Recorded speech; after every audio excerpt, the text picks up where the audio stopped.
Circuit Court is back in session. Remain seated. Remain silent, please.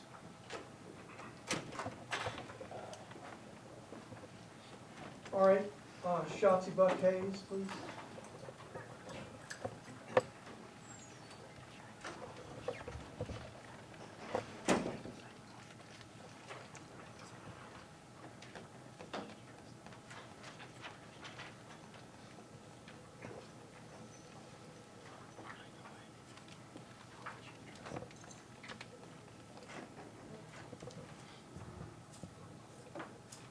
This is the case of the Commonwealth of Virginia versus Shotsie Buck-Hayes. Is the Commonwealth ready? Yes.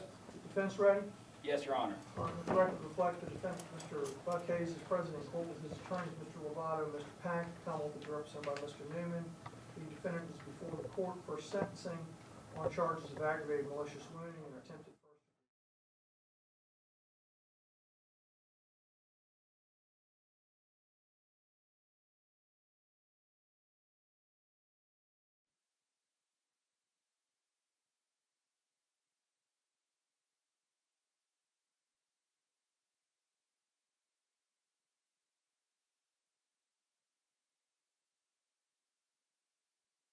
To that pre-sentence report. I cannot do that, Mr. Lovato. I don't have any problem marking it as a defense exhibit, but there are specific things that can and cannot be part of pre-sentence report. The character reference letters are not part of pre-sentence report, so we'll make that defense exhibit 1. Yes, sir. Any additions or corrections to the pre-sentence report? No. All right, they'll be made part of the record.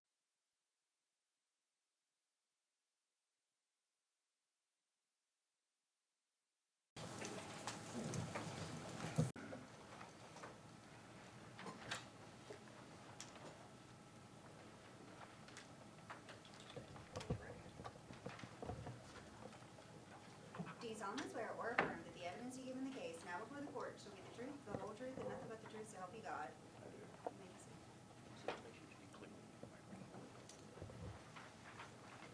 Good morning, sir. You are Lee Vogler, the victim's father in this case, correct? Yes. As such, we have talked, this is your opportunity to address the court as relates to what is called victim impact statement, telling the court how Lee being a victim of this case has affected what you have seen, affected both him and his family. Yes. Go ahead, sir. The mental, physical toll it has taken on me to see what Lee has been through has been devastating. To see him when it first happened, to him almost dying, and being out of it for the first several weeks, the shock that he was set on fire, which I have seen a quick video of him literally on fire. Lee and I are very close, always have been.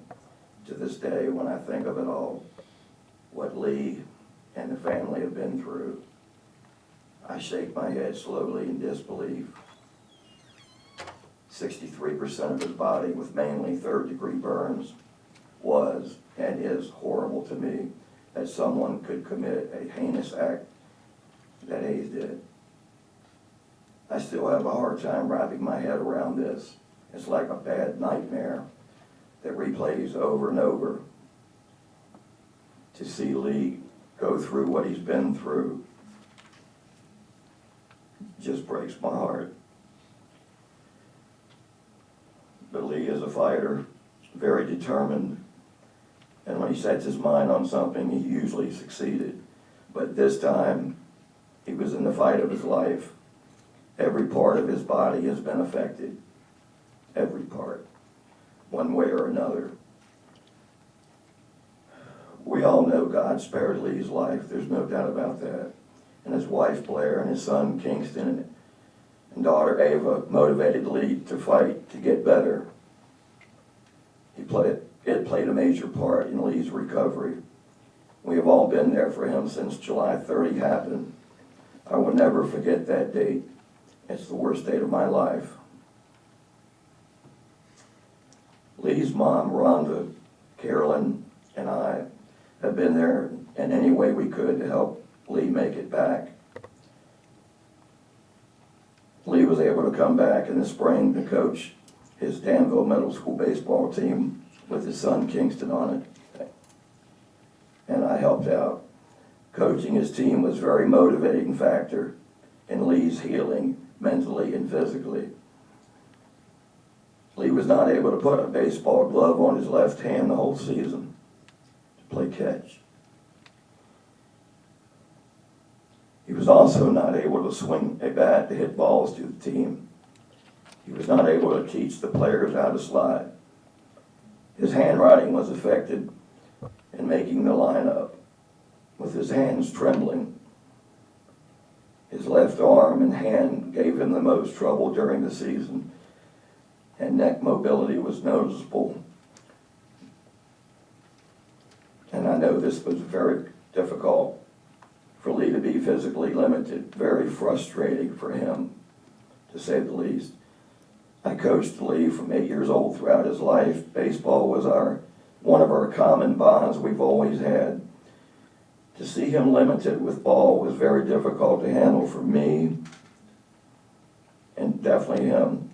But Lee persevered, and I was extremely proud of him for what he was able to accomplish with this team. And Lee returned to City Council the day he was released from the hospital. Though Lee still has more surgeries ahead of him, multiple surgeries, he has an incredible will to live his life to the fullest with his family. Through all the tough times for all of us since that horrible day, we have survived. To add on to my statement concerning the impact on our family over the heinous act, I've had a lot of anger issues since July 30. I still feel like it's a horrible nightmare, just hard to deal with. Until you see third-degree burns over 63% of Lee's body, you have no idea of what it's like to see him deal with it 24/7.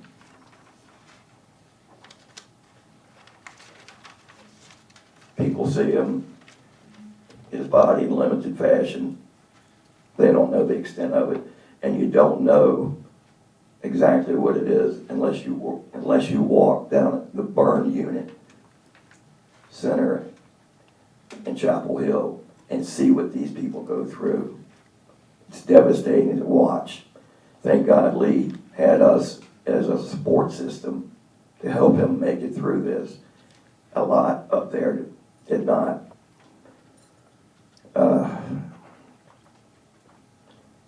But then I think Lee must deal with the mental and physical aspects the rest of his life.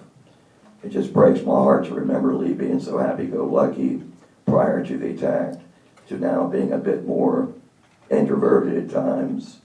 I see at times some sadness in his eyes. He tries to hide it, but I'm his dad. I see it. He still has trouble tying his shoes, especially with his left hand, buttoning some types of shirts. He has to be extra careful when he is out in daylight, the sun. He has to use sun protective lotion, wear big hats and long sleeves. As a father and close friend to Lee, you just never imagine someone pouring gasoline, napalm on your child and nearly killing him. It's just been devastating to myself and our family. In closing, I would like to add just one thing I've been waiting to say for 11 months. You are a coward. That's all. Anyone, sir? No further questions for you, Judge. No question, Chair. Thank you, sir. You can step down. Rhonda Vogler.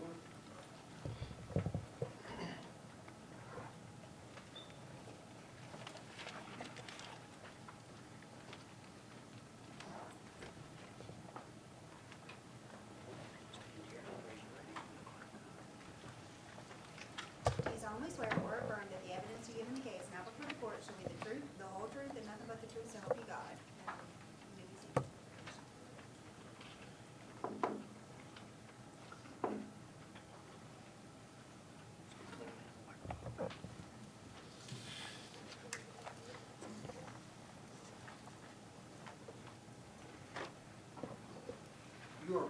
Rhonda Vogler? You're Lee's mother, correct? Yes. Okay. Again, this is your opportunity as relates to being a family member, being Lee's mother, to explain how Lee being a victim of this crime has affected both him and you and the family. Okay? From the moment my son Lee was born, he was my world, my precious gift from God. On July 30th, 2025, he tried to steal my world from me.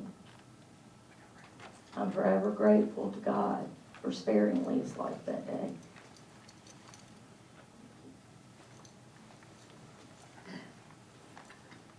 But you did steal future memories from him and our family that he's no longer physically able to do. You watch your child as a baby learn to walk and feed themselves. As a mother, you shouldn't have to relive that when they're 38. Because of what you did, I had to watch my son struggle to relearn to feed himself, comb his hair, brush his teeth, and do all of his regular daily activities. Even now, he still struggles to do many of them. Also watching him first stand on his own and finally take his first steps. Watching the pain he felt every minute he battled to do these things broke my heart over and over again. When I got the call, it was like I stopped breathing and my heart stopped beating. The call a mother should never get. First, you're told your son has been hurt. Then someone tried to kill your son. Then something you would never imagine to hear about anyone, especially your child. That you set Lee on fire and tried to burn him to death. As soon as I heard what happened to Lee, I prayed and asked God for two things. Please save my son, and please give me peace.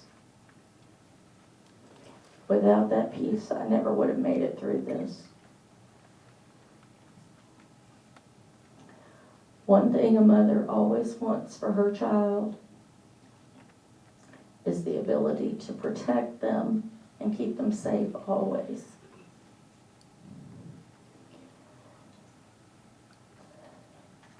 No matter if they're babies or adults. That day you took that away from me.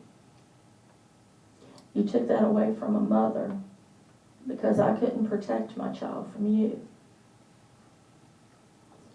Beginning July 30th, for over a month, Kingston and Ava were without their dad, their mom, and their me. The three people that were always there and took care of them. Blair and I were with Lee 24/7 in the burn ICU. But our hearts were torn because we weren't there with Kingston and Ava. We switched back and forth, sleeping in a chair beside Lee or in a chair in the ICU waiting room. The burn ICU became home for the three of us. Lee and I both missed the first day of second grade for Ava and moving to a new school and beginning middle school for Kingston. Missing being with Kingston on his 11th birthday. Things we can never get back. Things none of us ever missed and wouldn't have missed if it weren't for you.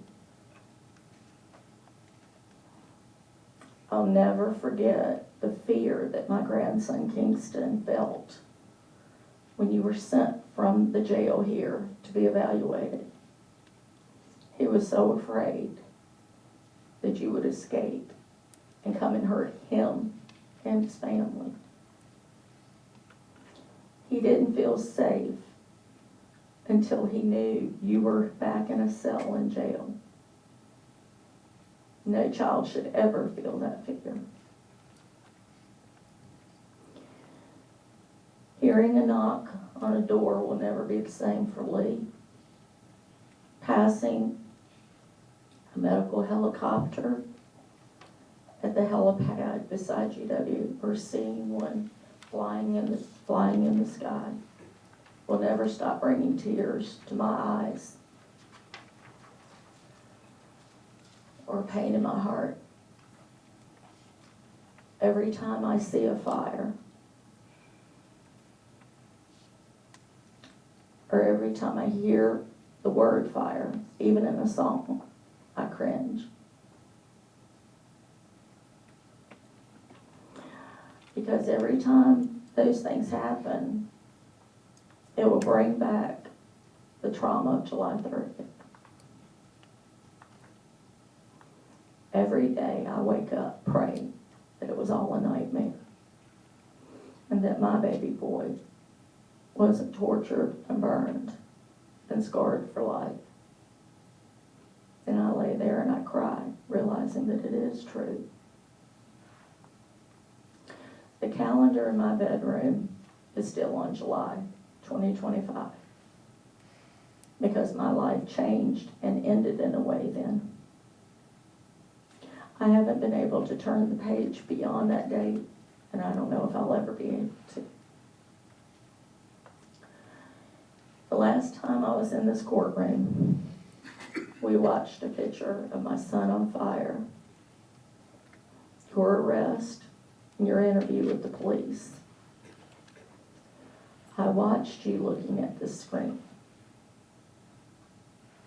Your face, your expression, and your body language. Hoping and praying just to see a little sign of remorse for what you had done to Lee and our family. Not only didn't I see any remorse, watching how calm and emotionless you were while telling the police in the interview exactly what you did to Lee. And when you were sitting there watching all of it on the screen, made me physically sick. The only feelings and emotions I felt from you that day were cruelty, inhumanity, and evil.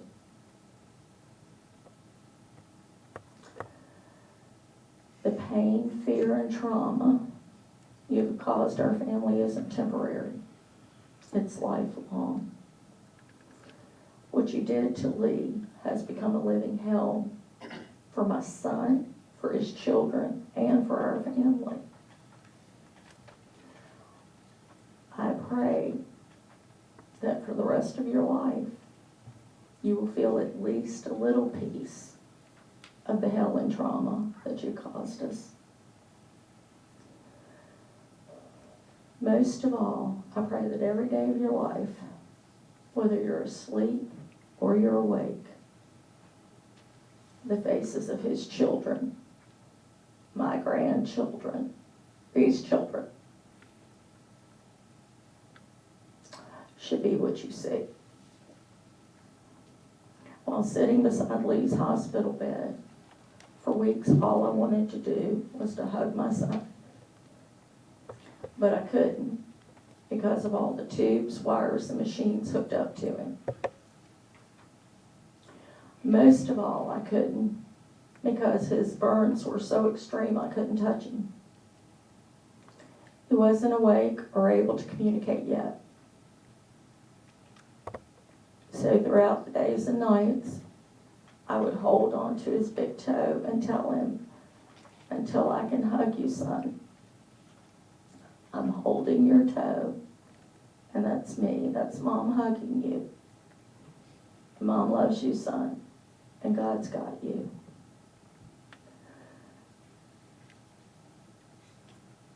Night and day, I watched the monitors and I listened to the constant alarms going off, holding my breath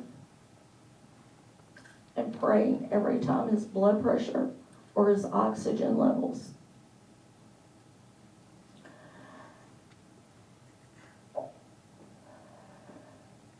became almost non-existent. Each time wondering if that was the last breath that my son was going to take.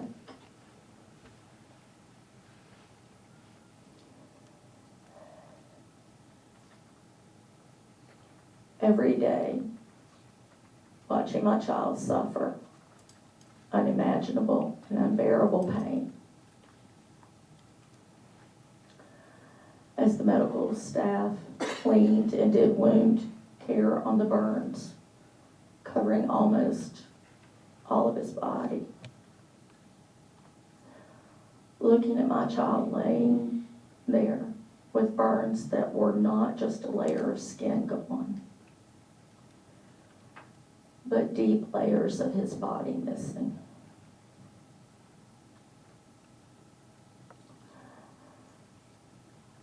Those are sights and sounds that I'll never be able to forget.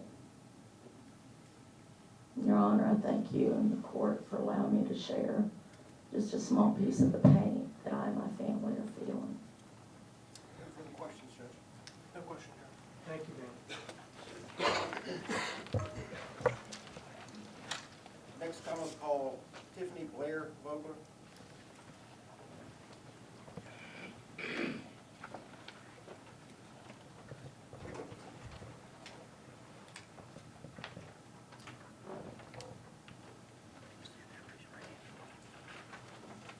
Do you solemnly swear or affirm that the evidence you give in the case now before the court shall be the truth, the whole truth, and nothing but the truth, so help you God?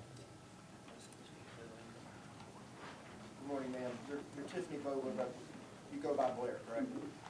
You are Lee's wife? Yes. And as such, this is now your opportunity also to tell the court how your husband being a victim of this crime has affected, what you have seen affected him and both you and your family.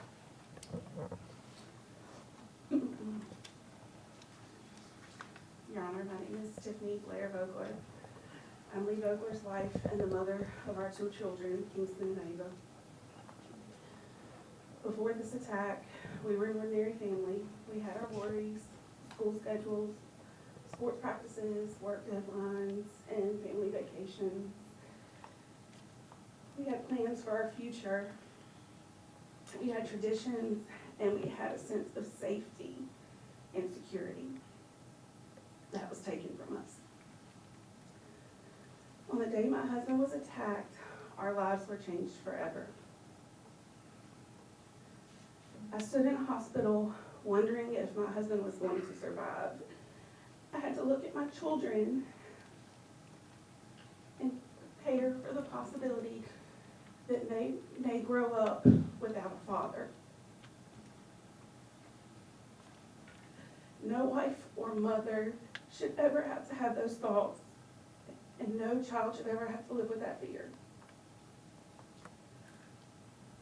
1 week after the attack, our children started a new school year. Their father was intubated in the burn ICU. It was Kingston's first day of 6th grade and his first day of middle school. It was Ava's first day of 2nd grade. Traditionally, Lee and I take them to school together on their first day, and Lee always picks them up himself afterwards. It's a tradition that means a lot to us and to the kids. Instead, the children walked into the school year with their father fighting for his life in the burn unit. Lee was also intubated on Kingston's 11th birthday. So instead of celebrating with his father, Kingston had to spend the birthday wondering if his dad was going to survive. Those are moments that we can never get back. The impact on our children has been profound. They have watched their father endure unimaginable pain. They've seen scars no child should ever have to see. They've experienced fear, anxiety, uncertainty, trauma. Both Kingston and Ava have required counseling to help process what happened. Even today, they continue to worry about their father's health, his surgeries, his pain, and his future.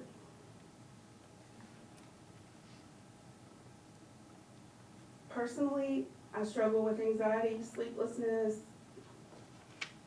intrusive thoughts, and the persistent fear for the safety of my family.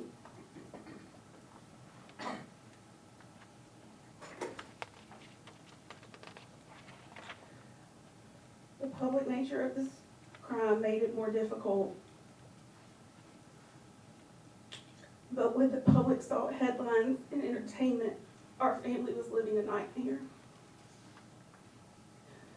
Many people saw a news story, but we lived a reality. So the cameras eventually leave and the headlines stop, but our family still wakes up every day with the consequences of what happened. For us, the crime didn't end with that. It follows us every single day.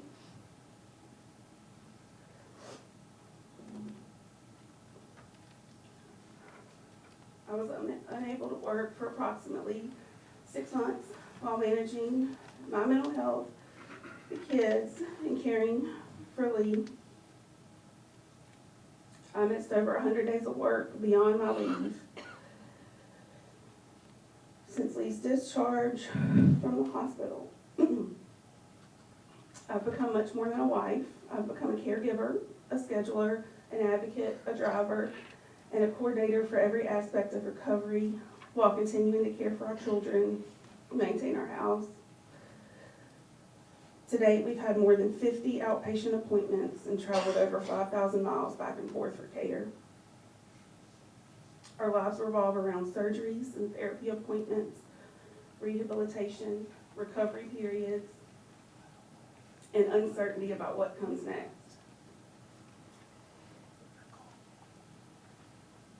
Even simple family activities require planning around pain and fatigue and temperature and sun exposure and physical limitations. The crime also affected my own future. I was forced to withdraw from my graduate certificate program in healthcare data analytics with only 3 weeks remaining because I could no longer balance school and work and caregiving and emotional weight and all the things. Financially, the impact has been substantial and ongoing. We've incurred lost wages, travel expenses, lodging, meals, parking, counseling, medical expenses. We continue to spend money every month on skincare products and sunscreen and compression garments and protective clothing that's required because of Lee's injuries. But what hurts the most cannot be measured in dollars. What hurts the most is knowing that our family will never return to the lives that we had before. We are grateful that Lee survived, and we are grateful for every milestone in his recovery. But survival is not the same as being unharmed. Lee faces ongoing surgeries, permanent scarring, nerve damage, limited function in his shoulders, neck, and left hand, chronic pain, and years of rehabilitation. Every day he must work to regain abilities that we all take for granted. Every surgery is a reminder. Every therapy appointment is a reminder. Every scar is a reminder. Every anxious question from our children is a reminder. The defendant's actions lasted for only minutes. The consequences will carry with us for the rest of our lives. My husband carries the scars. Our children carry the memories.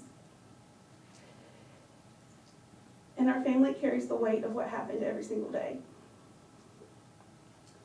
We cannot get back birthdays and milestones, traditions, opportunities, security, and the peace that was taken from us. I respectfully ask the court to fully consider the lifelong impact this crime has had on my husband, my children, and our family when determining appropriate sentencing. Thank you. Ma'am, I don't think anybody disputes all the things you've gone through, and I apologize for all that. I just want to ask you a few things here. First, before this happened, were you aware of his mental health issues? Whose mental health issues? Shotsie's, I apologize. Were you aware that he had been hospitalized for mental health stuff before this? I was aware that he had been hospitalized. Yes. Okay. Now, and before this, had you spent any time with Mr. Buck-Hayes?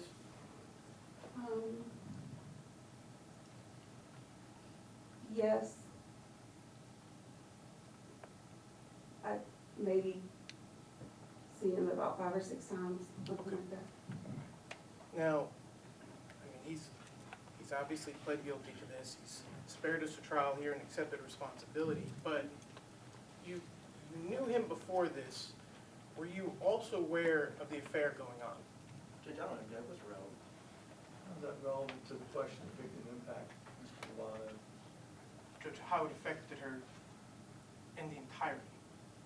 There's much more than just this event going on, so I'm just trying to figure out the impact of the whole scenario. I'm going to sustain that motion. Yes, sir.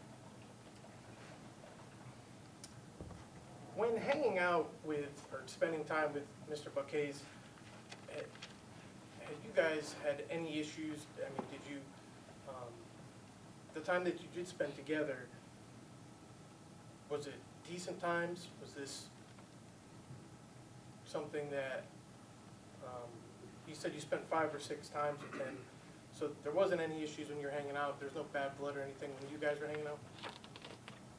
Between Shotsie and myself? Yes. There was no bad blood. No other questions? I have no problem with that. Thank you, ma'am. You can sit down. Call calls Lee Vogler. Do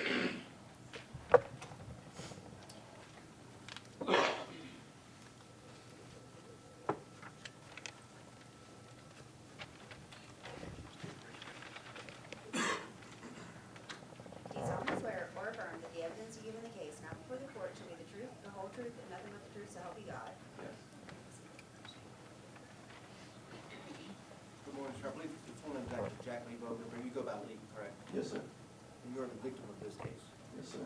This is your opportunity to tell the court how, as a victim of this case, this has both affected you and your family.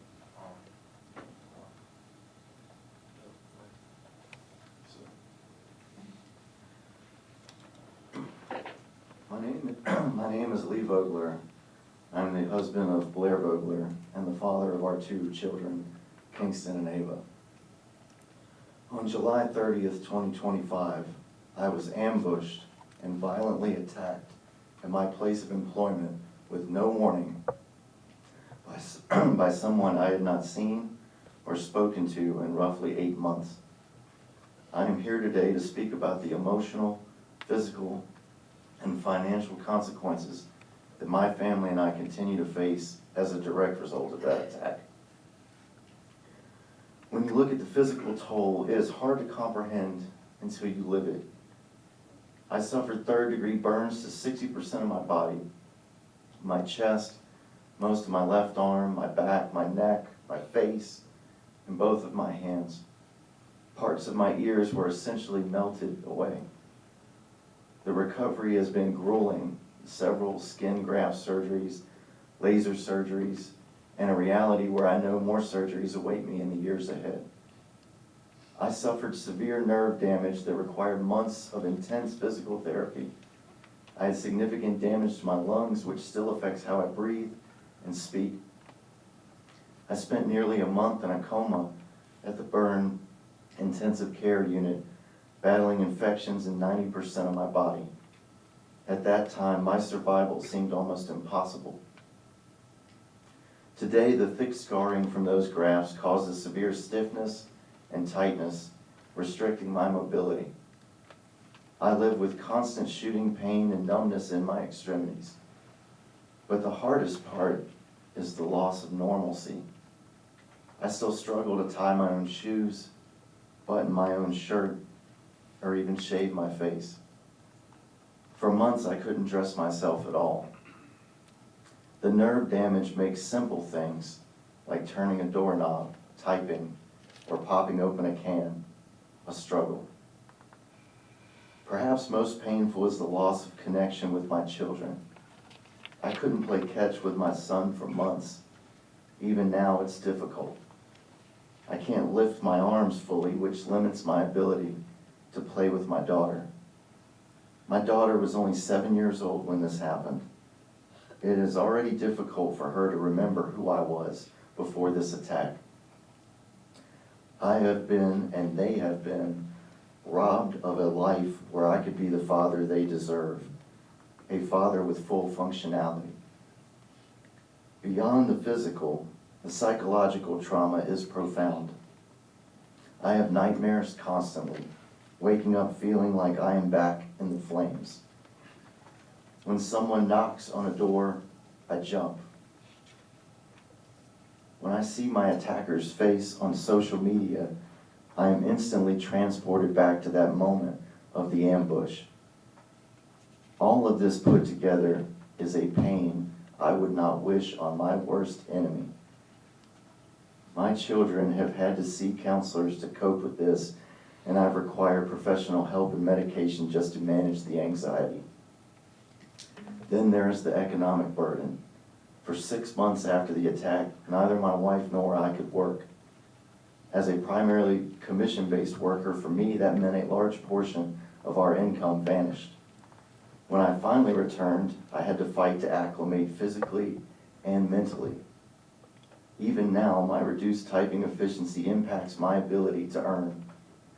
Between the dozens of out-of-town medical trips, the fuel costs, the need to replace our vehicle, and the ongoing cost of medications, sunscreen, and specialty clothing, the financial strain on our family has been immense. Your Honor, every facet of our existence, emotional, physical, and financial, has been permanently altered. We face new obstacles every single day as we grapple with the fallout of this trauma. These repercussions will follow us for years to come. My attacker is an evil, violent individual. He knew exactly what he was doing. He had many opportunities to not follow through with it. He not only tried to kill me, he tried to do it in the most inhumane way possible. And if not for the grace of God, an incredible medical team at UNC, and my sheer will to live, you all would be discussing a murder charge today. I ask that he be held accountable to the fullest extent of the law, so he never again has the opportunity to do to someone else what he did to me. Thank you. No further questions. Questions? Thank you, sir. That's the extent of the evidence from Commonwealth Justice. All right. Evidence on behalf of Mr. Buck-Hayes. Your Honor, I would call Dr. Megan Cockbill.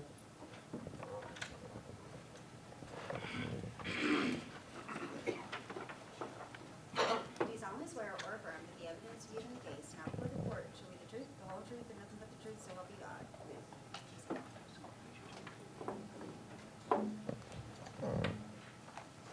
Good morning, ma'am. Good morning. If you would, please state your name for the court and for the record. Megan Elizabeth Cogwell. And how are you currently employed? I am a assistant medical director and psychiatrist at Central State Hospital. Your Honor, at this time, I would like to designate her as a expert witness in the field of psychiatric medical care, Your Honor. Any objection? No objection. All right, you may examine as such. Thank you, ma'am. And have you been previously admitted as an expert, ma'am? No. Okay.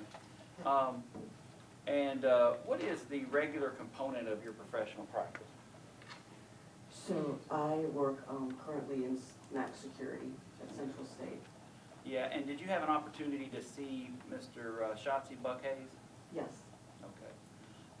And how many times did you observe him?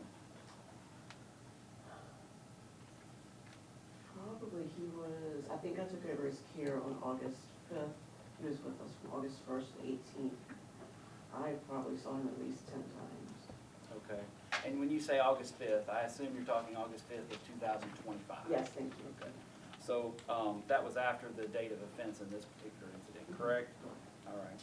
And what was the nature of your involvement with him?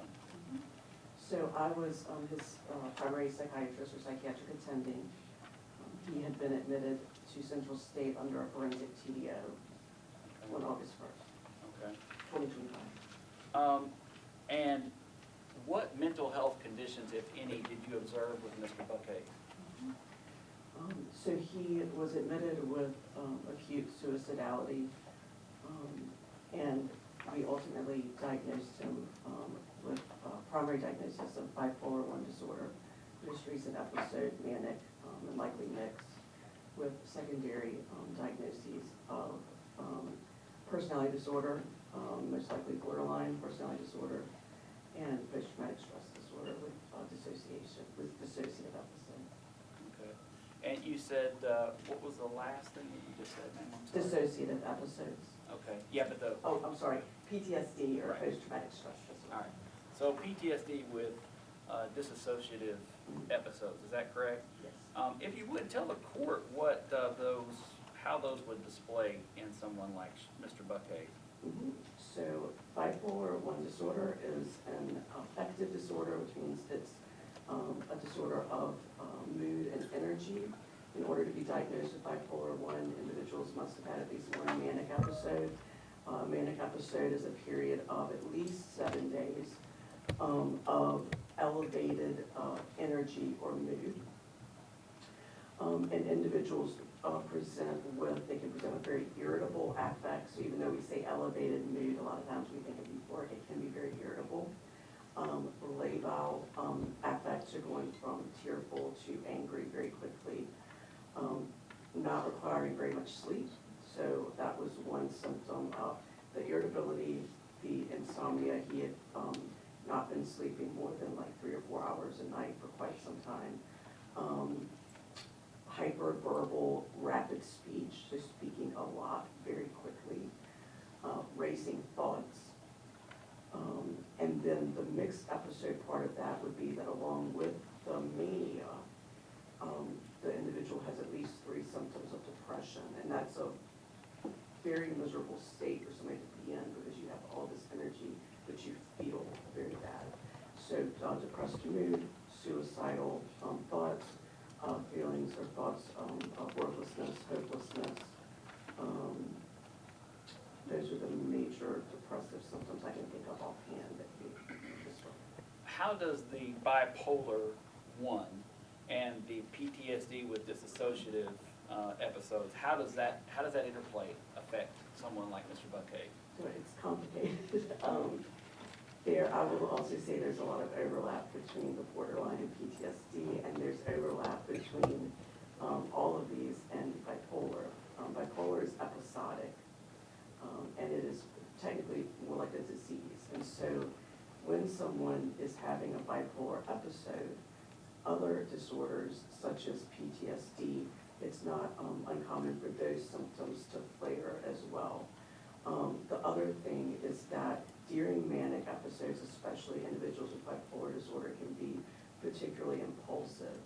And so if an individual was to go into a angry, impulsive state along with the PTSD, they could have experienced a dissociative episode, which is basically where someone is.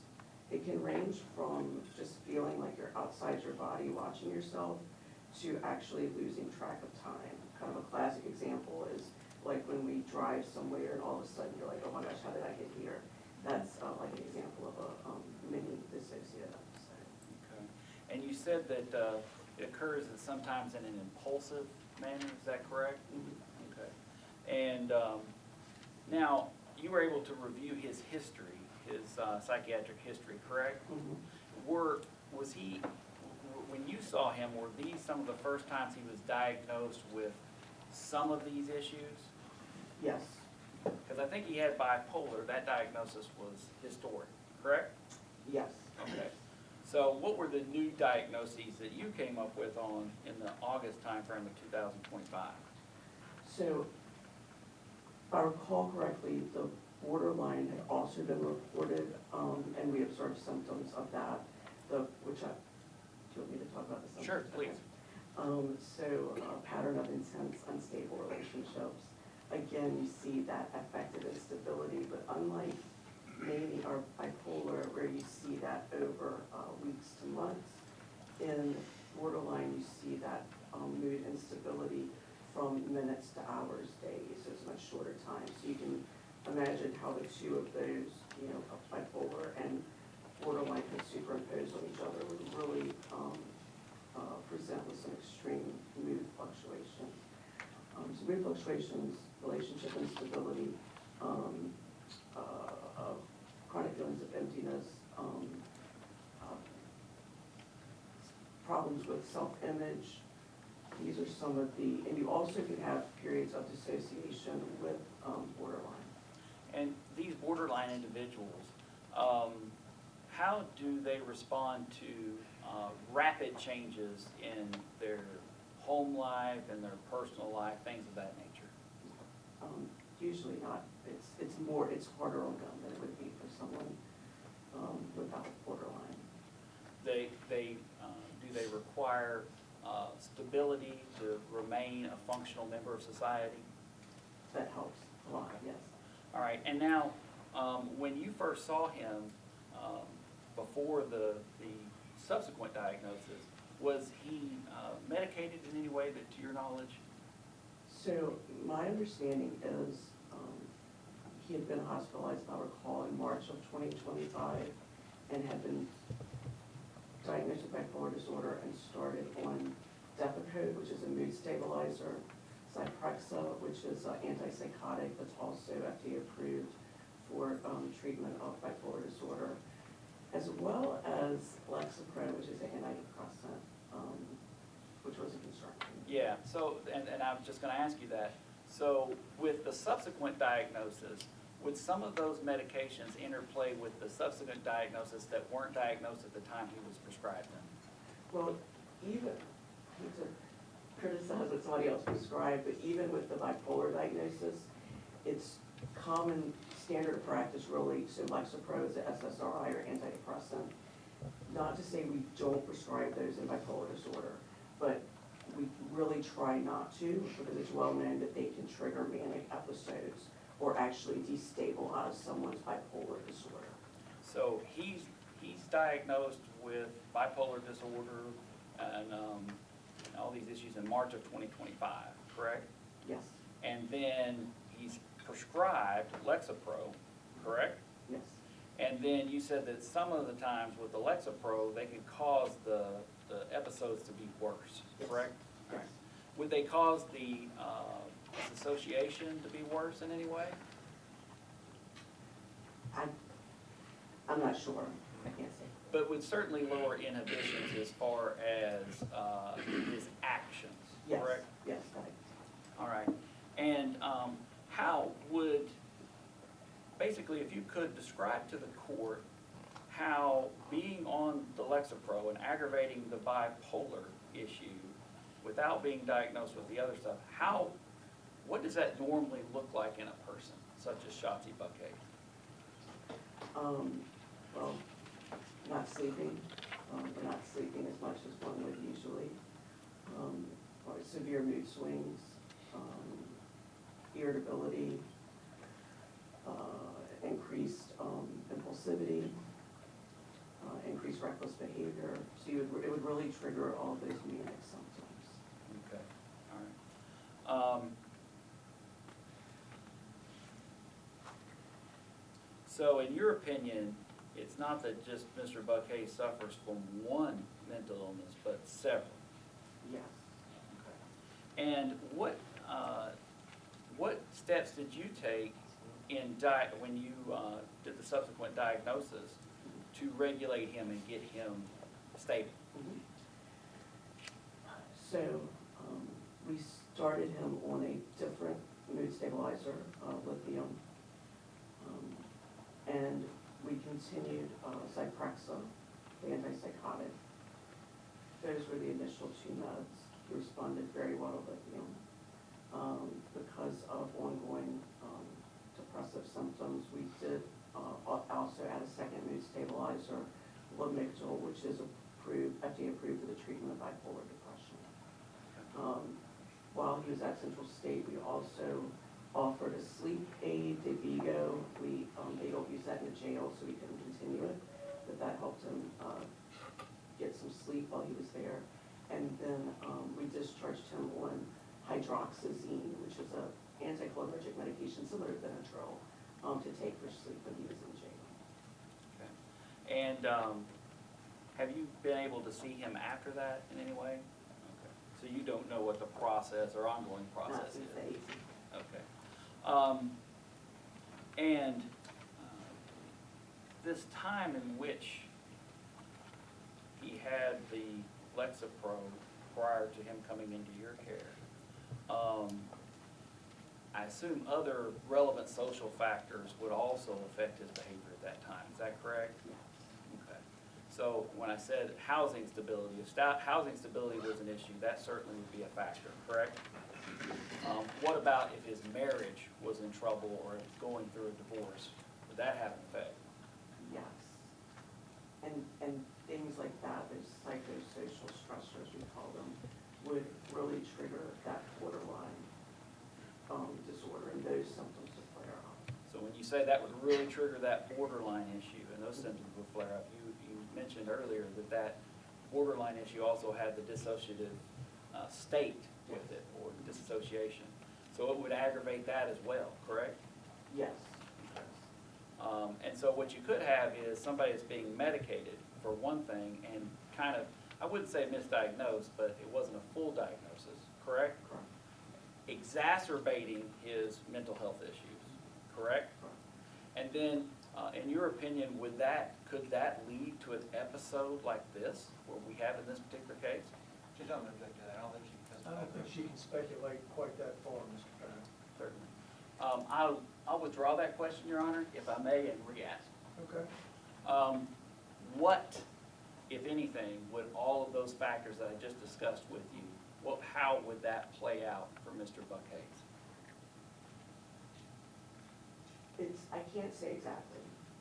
What I can say is that with the manic symptoms that we talked about, if someone at the same time has a severe exacerbation of borderline personality disorder, which is part of what I think happened. So the term borderline comes from the borderline of neuroses and psychoses. And so under states of extreme stress, as individuals along with dissociation can experience things like paranoia. And so that along with the mania could very likely lead to someone acting in an extreme manner in a way they wouldn't normally act. Now, ma'am, you've heard the term malingering, correct? Yes. All right. What is that? So malingering is feigning symptoms. Basically, just faking symptoms, Mhm. correct? Yes. Did you observe any of that type of behavior from Mr. Buck-Hayes? None. And that's one thing that, I won't say we specialize in at Central State, but as most of we're the only max security psychiatric hospital, state hospital in Virginia. So we get a lot of patients who have serious charges, a lot of whom don't want to be incarcerated or don't want to be charged. So we see a lot of malingering. And it is something that we are trained to discern, and nobody ever, I think on the admission note, somebody put it as a rule out, just because we always keep an eye out for that, but at no point was it ever suspected. Not even suspected, not even a concern? No. Those are all my questions. Please answer any questions and comments for the court, ma'am. Oh, doctor, how you do that? Okay. In addition, were you provided with any documentation as relates to the case, police reports, defendant statements, anything like that? No. All right, were you aware the defendant specifically told the police officers, yes, I went there specifically with the intent to kill Lee Vogler? Yes, All right. Nothing in your diagnosis indicates that he couldn't form that specific intent to kill someone, correct? Your Honor, I would object, the same objection that Mr. Newman had, kind of outside that scope. We're here for sentencing judgment. I'll sustain that objection. I think it's the proper course. can you ask it one more time? I'm sorry. Yes. He's a Oh, state. he says, oh, I I'm sorry. sustain it. Oh, I'm sorry. You asked.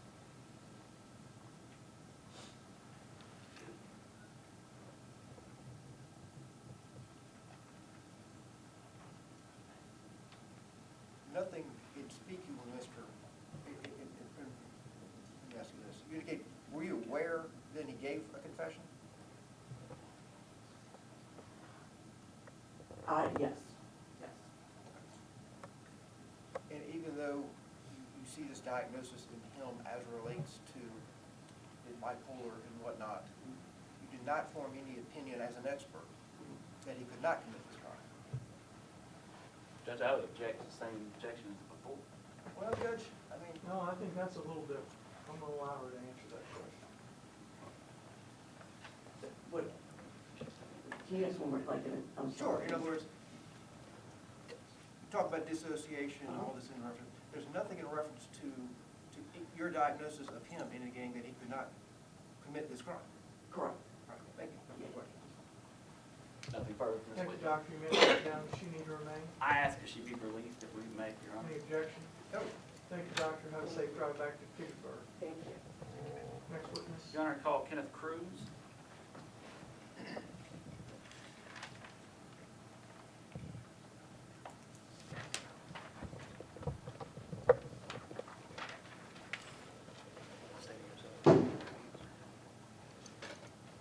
Do you solemnly swear or affirm that the evidence you give in the case now before the court should be the truth, the whole truth, and nothing but the truth, so help you God? I do. You may be seated.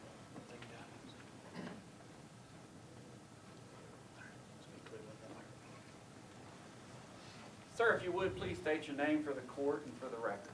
Kenneth Marshall Cruz. Okay. And how are you related in this case to any of the parties? Shotsie was married to my granddaughter, Mary Alice. Okay, all right. And so, is that how you came to know Shotsie Buck-Hayes? Yes, Okay. All right. And how long have you known him? I think I met Shotsie in 2019 when Mary Alice came back from college. And you say came back from college.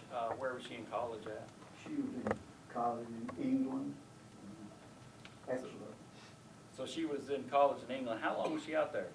She was over there 4 years, I think. Okay.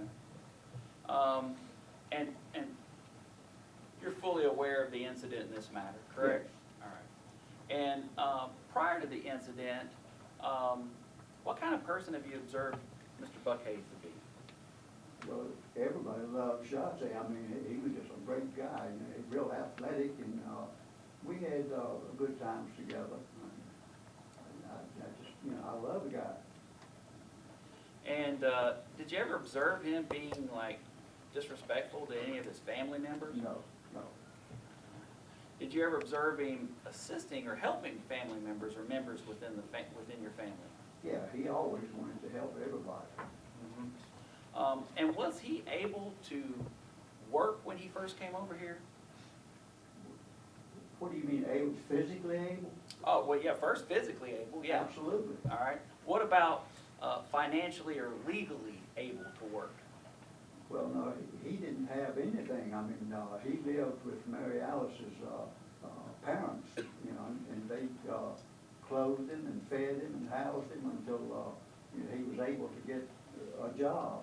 And, I don't know how that system works, you know, they can green card or whatever, and he got a job, and you know, from what they were talking, like, you know, everybody that he worked with loved him, you know, he was a great guy. I mean, that's all there is to it. Well, and so you previously said you're Mary Alice's grandfather, correct? That's correct. All right. Are you close with your granddaughter as well? Oh, yeah, I love him. Okay. And now, you say that Mr. Buck-Hayes lived with Mary Alice's parents, correct? Correct. All right. Now, did he have anyone from his family over here in the United States? No, his mother and brother came over here, for the wedding when they got married. When was that, man, sir? Now, I don't know exactly when it was, it's something like, I think, back in maybe 24, Okay. 2024 or something like that? something like that, yeah.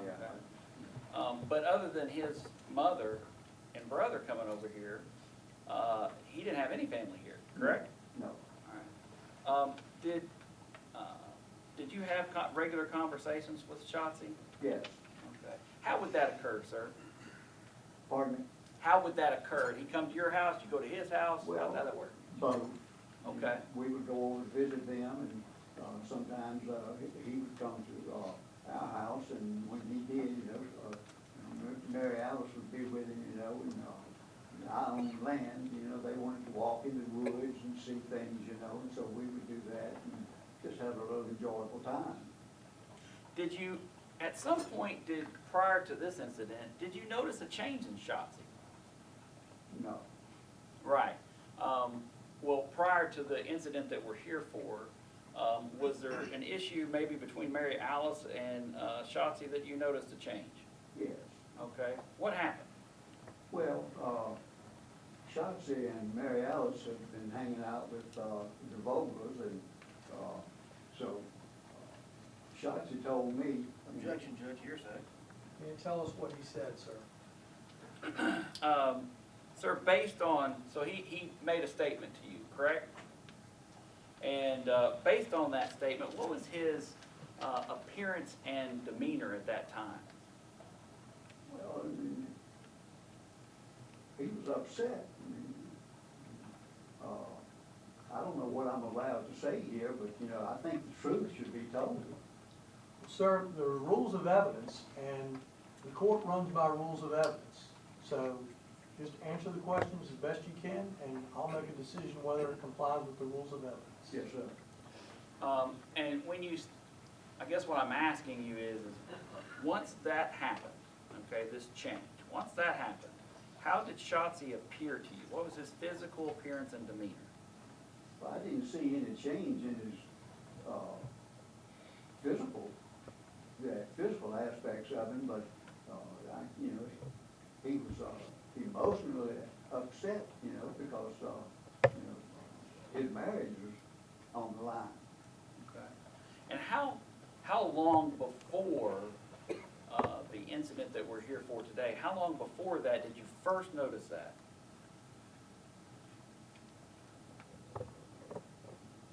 I don't know.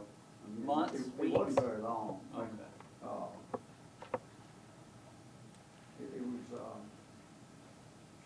after Mary Alice left and got an apartment on, Then you noticed obviously a change in Shotsie. Did he come visit you often after that? no, not often, but we talked a lot on the phone. Okay. And through those conversations, was he distraught? Yes. How so? Well,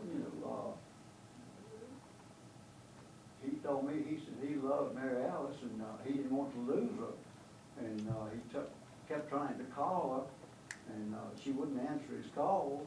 And so, that got him really upset because he was trying to save his marriage. And and this was a persistent thing between you and Shotsie, correct? Now, have you spoken to Shotsie since he's been incarcerated? Yes, Okay. And has he expressed remorse for what happened? yes. He told me he was really sorry for what he had done. And he said he wished he hadn't done it, but, he just. Objection, Judge. Sustained. Sir, those are all my questions. Please answer any questions the counsel or the court may have. No questions from the gentleman. Thank you, Mr. Cruz. You may step down.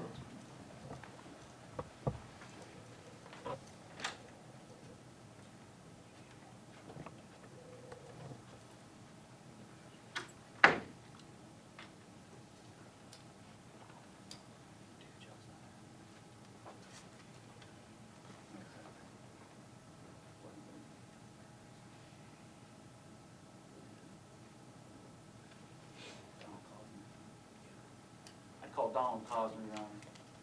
Donald Cosner.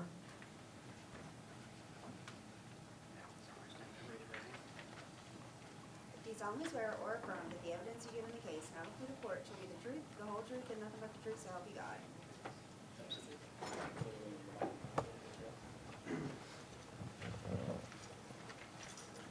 Sir, state your name for the record, please. Donald William Cosner. What do you go by? Bill.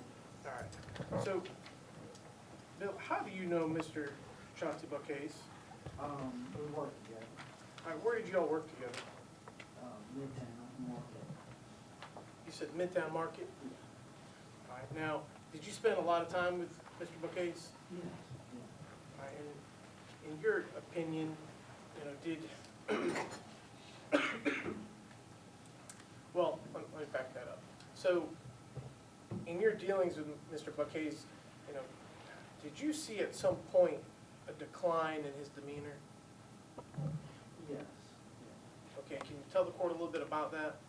Well, I seen the decline when he was having troubles with his marriage, and then I seen an incline. Because the month prior to all this, he was doing really well, had a new job, really enjoyed what he was doing. But there was episodes where days he was dealing with his wife,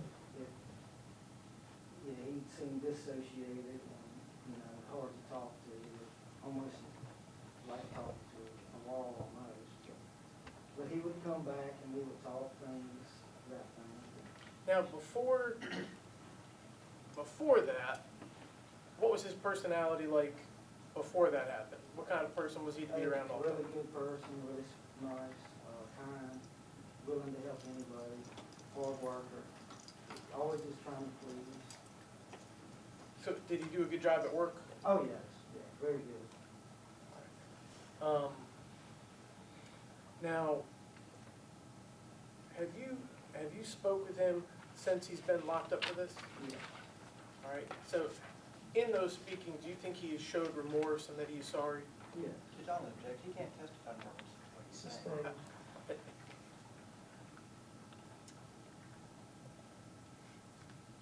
I'll rephrase your honor. In speaking with him since he's been locked up, have you seen a change in Shotsie? Well, yeah, of course, he's detained, so he's gonna be a different person. All right. Now, Not in good spirits, I mean, not being negative, but just being maybe depressed. I understand. So that's all the questions I have for you. No questions for the gentleman. Thank you, sir. Your Honor, I would call Josiah Buck.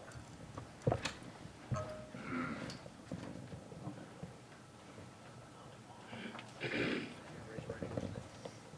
you solemnly swear or affirm that the evidence you give in the case now before the court shall be the truth, the whole truth, and nothing but the truth, so help you God?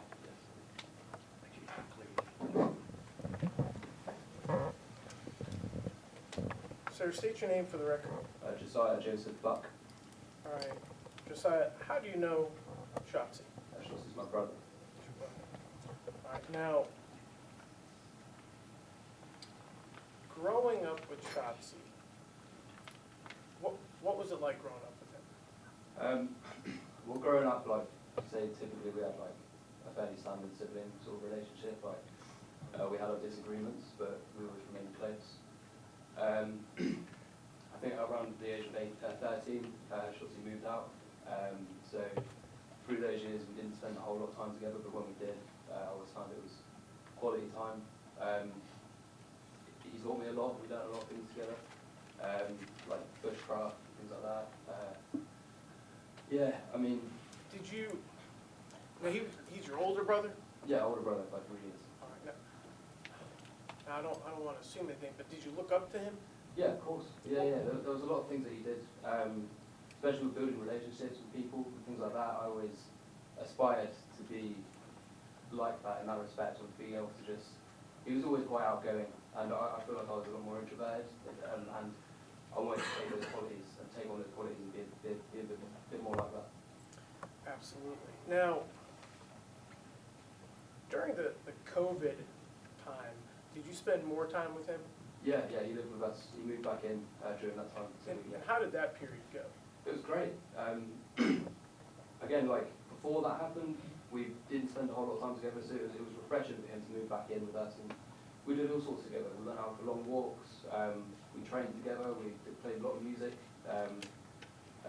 Yeah, we had a much better bond. It was really nice, pleasant, really great time. Was Shotsie a person that you told me about a story? Do you remember the story I'm referring to? I believe, yeah. Right. So, What happened that day on the street? So I think it was my 19th birthday, and we were on a night out, and I remember Shotsie pointing out that there was a woman across the street who was supposedly what he believes it was a woman who was in some sort of trouble, maybe some sort of sexual assault or something like that. Okay. I didn't see it personally, so when he pointed it out, he was like, you know, we should go over there, we need to help that woman. Because I didn't see it, I'm ashamed to say I was a bit dismissive. I was like, you know, it's none of our business, it's best that we stay out of it, like, just to stay out of trouble kind of thing, like we don't know who these people are. But, you know, we spoke about it later on, and actually, I regret reacting in that way, and it taught me, and he demonstrated to me that, you know, sometimes it's important to look out for people you don't even know, and you know, that really stuck with me from that day on. In you growing up with Shotsie, is that the kind of person you remember him to be? Always, he went above and beyond for a lot of people. Yeah.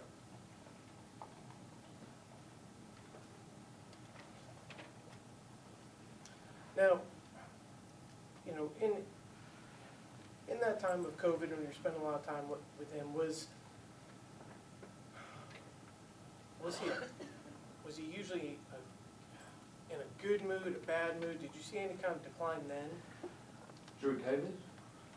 Yes. I feel like that was probably, I feel like we were all at a high really. I think he was probably at his best, I'd say. Was there a time that after COVID, or at any point there, did you see him start to decline and go not from his best anymore? Again, I feel like between then and up to the point that he moved here and got married and all that, it was up and up. It always seemed like it was getting better. When we went over to visit, I was very pleased to see that there were so many people that had so many good things to say about him. So it was a shock when things started to take a decline. And you know, Well, when you say things started taking decline, how did they take a decline? I think it was just as Shotsie was trying to save his marriage with things that was going on between him and Mary So Alice. did he stop communicating with you? Yeah, it was much harder to communicate. We didn't talk as much at all on the phone, and when we did, he often sounded quite distressed, and it was difficult because we were in another country. There was only so much I could do. Thank you, sir. Answer any questions, comments? No question. Thank you, sir. Call Naomi Buck.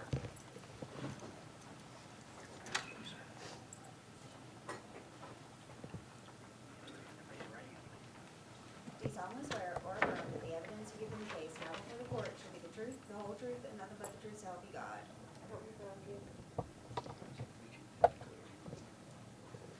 Speak clearly. Ma'am, if you would, please state your name for the court. My name is Naomi Evelyn Buck. All right. And how are you related to Shotsie? I'm the mother of Shotsie Buck. He's my son. Okay. And how was Shotsie growing up? Generally, Shotsie could be quite excitable, but that could be fun. He was a very active child, even from a very young age. He was very quick, he was bright. He was reading early. He's my gift from God. Although we had difficult circumstance, because I'm a single parent, I haven't been with Shotsie's father since Joe was a year and a half. You say since Josiah was a year and a half. Josiah was a year and a half, so Shotsie was about 5 when I had relationship breakdown. And you were a single parent from the time he was 5, correct? Yes. How much contact did he have with his father? Rarely any. Sadly, Shotsie's father had addiction problems. Which, you know, he had a hard upbringing, and it was probably a result of that. You know, it felt like the safest thing was to bring and raise my children on my own. Not for any other reason than the addiction, you know. Keep him away from that? Yeah, I want my children to have wholesome and good values. So, at some point, did you have a concern about Shotsie's mental health? Well, Shotsie didn't always cope with school very well. There was, throughout his education, there was always a question mark over educational mental health issues. Okay. That was a struggle for him. Now, during this time, was he really, and all of this time, is he close with his family, with you? Always. And, yeah, we were really close. You know, the 3 of you, right? There's only 3 of us. You know, but we're a very close family. We're always very caring. And you said that he had some issues in school, this and that. Was there ever any formal diagnosis of like bipolar or anything, ma'am? Eventually, he had a diagnosis for neurodivergence. He's got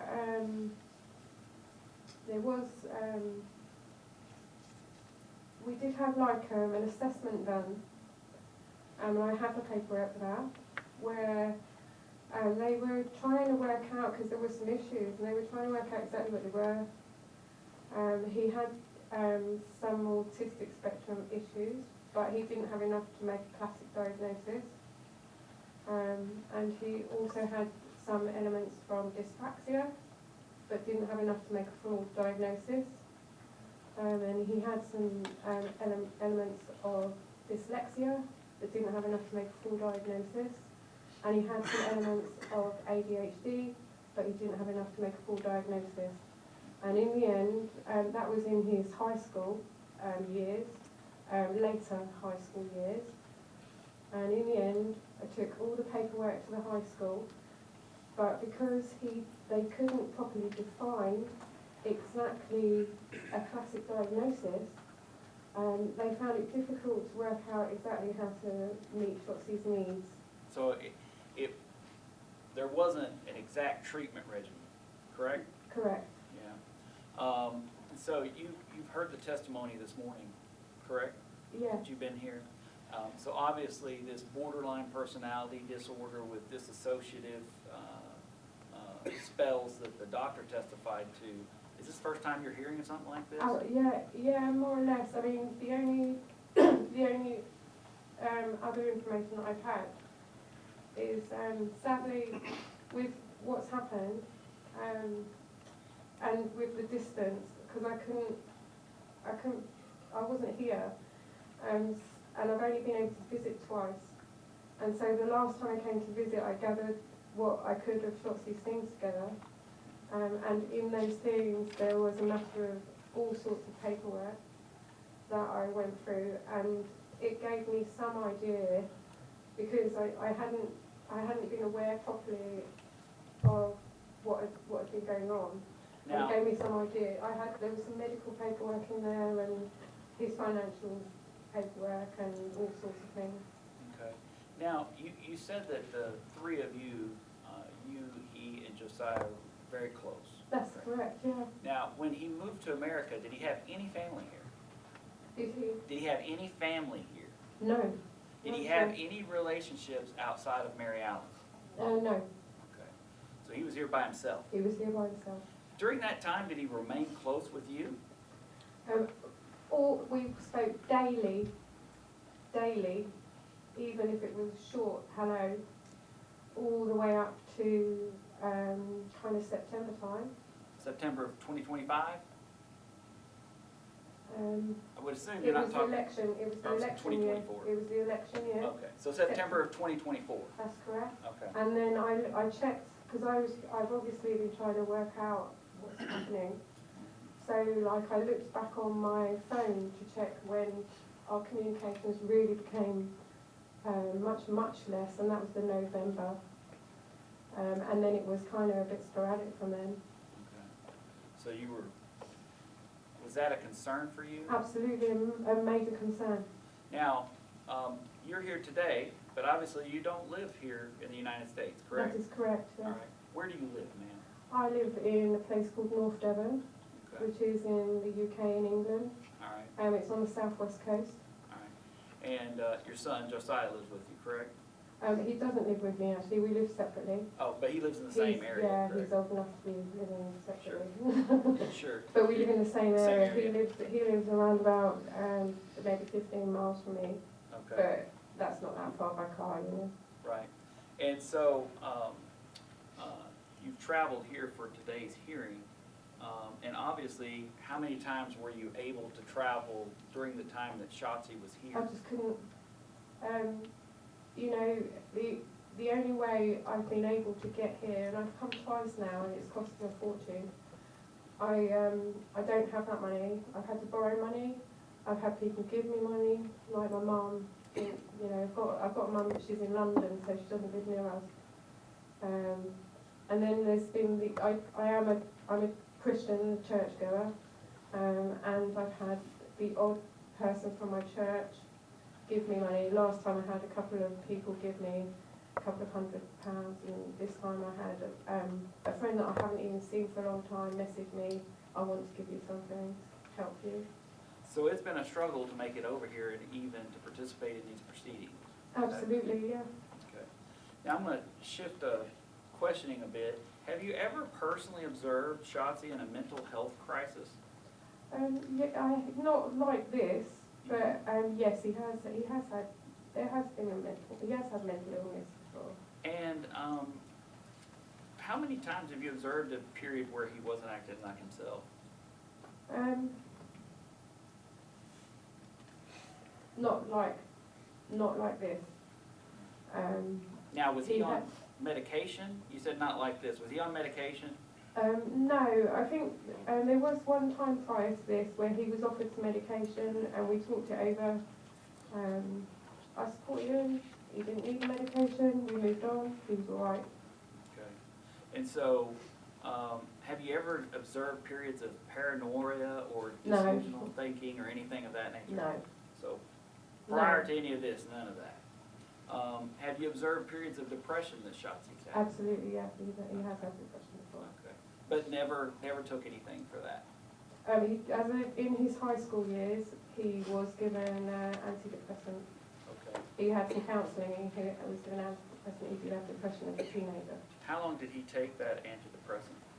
I can't tell you. It was a matter of months. It might have been like 6 months or something. Was there any adverse side effects that you recall? I don't think so, but it was, you know, all medications are different, aren't they? Sure. I don't think so. Do you know what that medication was? Yeah, I do.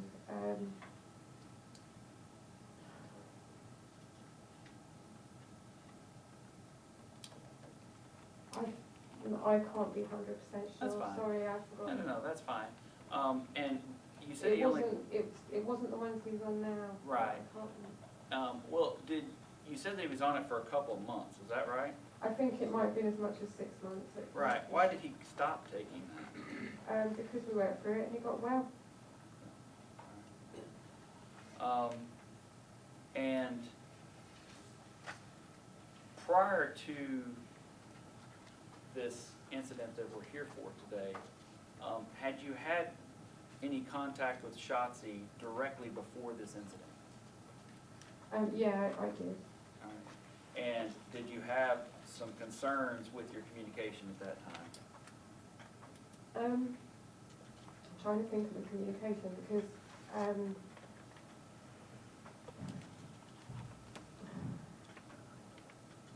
I messaged him to see if he was all right, and he said he wasn't.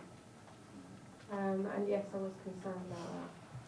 Did you call police or hospitals or anything? Do you know, throughout that last year, I considered calling the police because at one point I didn't even know where my son was. I felt like I didn't even know where he was or who he was with because he was homeless and I couldn't locate him. And I was really, really concerned. And I thought about calling the police, but eventually I'd get a little amount of response from Mary Alice's family that assured me that he was kind of okay, he was kind of okay or something. So when I was trying to reason what was the best thing to do, I thought if I was to contact the police, is there a crime happening? No. Do you know what I mean? I thought that they were more than likely to say, you know, if you, without there being anything happening, if you contact the police, they're going to say to you, oh, why are you worried? Why do you want us to go and have a look? Or why? And quite often, it's not a police issue until something's happening. And that was the way I had weighed it up. I didn't know enough to know there would be any very serious. Obviously, if I had felt there was anything very serious happening, without a doubt I would have called the police, but I didn't have any proper information. I didn't have enough information to make a choice like that. And if you'd had the money, you would come and Absolutely would. And I looked at it and I'd actually browsed how am I going to get there. And do you know what? I had various other things that were drawing on my finances that time. Every time I got to about £400, something occurred. I had a cat dying, I had dental treatment I had to have, do you know what I mean? And that would take my resource. And so I'd be saving to come, and then my savings would just be eaten up by something. I just couldn't get here, and I even actually reached out. I looked on the internet for solutions. I looked for churches in the area because I thought if I connected to a church in this area in Danville, maybe they could find somebody who could put me up in a room. And I contacted Compassion Church by messenger. I sent them a message saying, look, I know you don't know who I am. I think my son's in trouble in Danville. I need to get there. I need somewhere to stay. Could you ask your church? I can get references. That's pretty much the reference I gave. That's pretty much the message I gave them. And they didn't respond. I also appealed to Mary Alice's mother. And I said to her, look, I really need to get over there. I realise that there's a relationship problem going on at the moment. So if you can't put me up, surely you can find somebody to put me up, because it would have made it possible for me to get a flight and not have to pay for accommodation. Nobody would help me. I reached out a lot. Now, ma'am, well, Shotsie was growing up and prior to his move to the United States. Had you ever observed any outbursts of violent behavior from Shotsie? No. Has he had any of these type of issues, assault with anyone? No. Okay. Would you ever even fathom that something like this was going to happen? No, I was absolutely astounded. Absolutely astounded. I didn't know what to do about that. Have you took my talked? breath away. Now, have you talked to Shotsie after the incident? Yeah. Okay. You guys still remain in close communication? We're in closer communications now than we have been for the last year. I mean, not the last year in jail. I mean, before the incident, we're in daily communications now, and occasionally more than once in a day. How would you describe his demeanor since that time? He's been very, very unwell. You know, in the first instance of our communications after this, he was very unwell. He was unable to think clearly. He was not himself. I mean, to be honest, he's still not quite himself. Well, and that's what my question was. After the incident, how has his mental health been since then? Dreadful. He doesn't sound like my son so much, and he doesn't look like my son so much. Do you believe in his rehabilitation? Absolutely. Yeah, I know that inside Shotsie, there is a good, caring person, and that is what I know Shotsie to be. That's my experience of Shotsie in my life. And you and Josiah would obviously be supporting him through any treatment that the court recommends or any type of We incarceration? would prioritise that, and we would literally drop anything else that we needed to do that. And believe me, we may not have a lot of finances, but we have a lot of love, and when things are important, we pull together. If you were here during this time period of this incident took place, do you think this incident would have happened? Objection, Judge, that calls for speculation. I'll withdraw the question. I will rephrase. If you were here during this time, what actions would you have taken to make sure that something like this didn't happen? The sort of things I even considered at distance, because I was thinking, do I need to go? Do I need to arrange some sort of accommodation at some point? And I would have actually brought Shotsie away from the situation that was difficult, and I would have made a meal for us, you know, and made it a family time, and gave him an opportunity to talk about his issues, and looked after him a bit, and hopefully restored him to a sound place. Is there anything else you want the court to know about your son, Shotsie Buck-Hayes? Yeah, I do. Tell the court. I would just like to appeal to you on Shotsie's behalf that this is very unusual behaviour, and that Shotsie has always been the sort of person that will look at somebody else who is in difficulty and do his utmost to help them. He has got empathy, and he has got goodwill inside of him.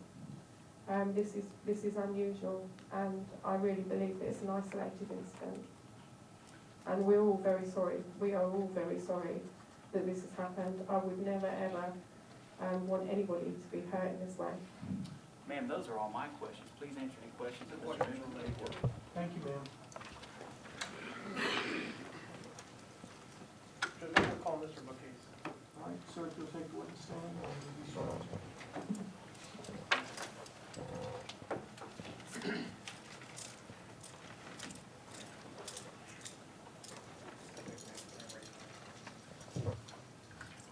Do you solemnly swear or affirm that the evidence you give in the case now before the court shall be the truth, the whole truth, and nothing but the truth, so help you God?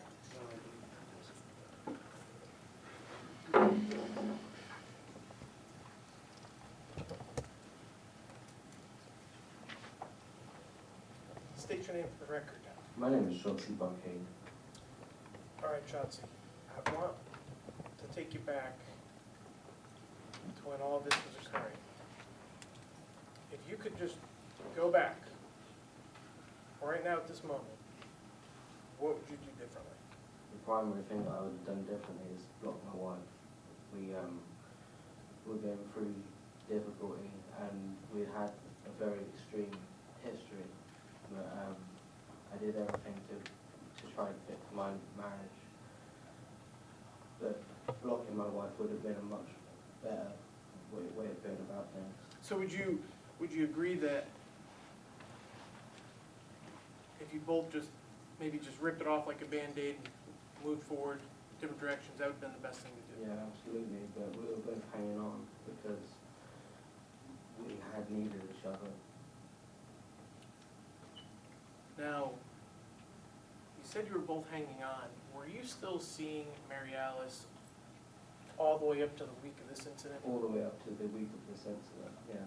Were you, was she coming over to your place? Were you going over her place? What was I going on? was never going over to where she was, and she was ringing me, but I wasn't ringing her because she'd asked me not to. All right, but she was coming to where you were staying. She was coming, and we were sexually active.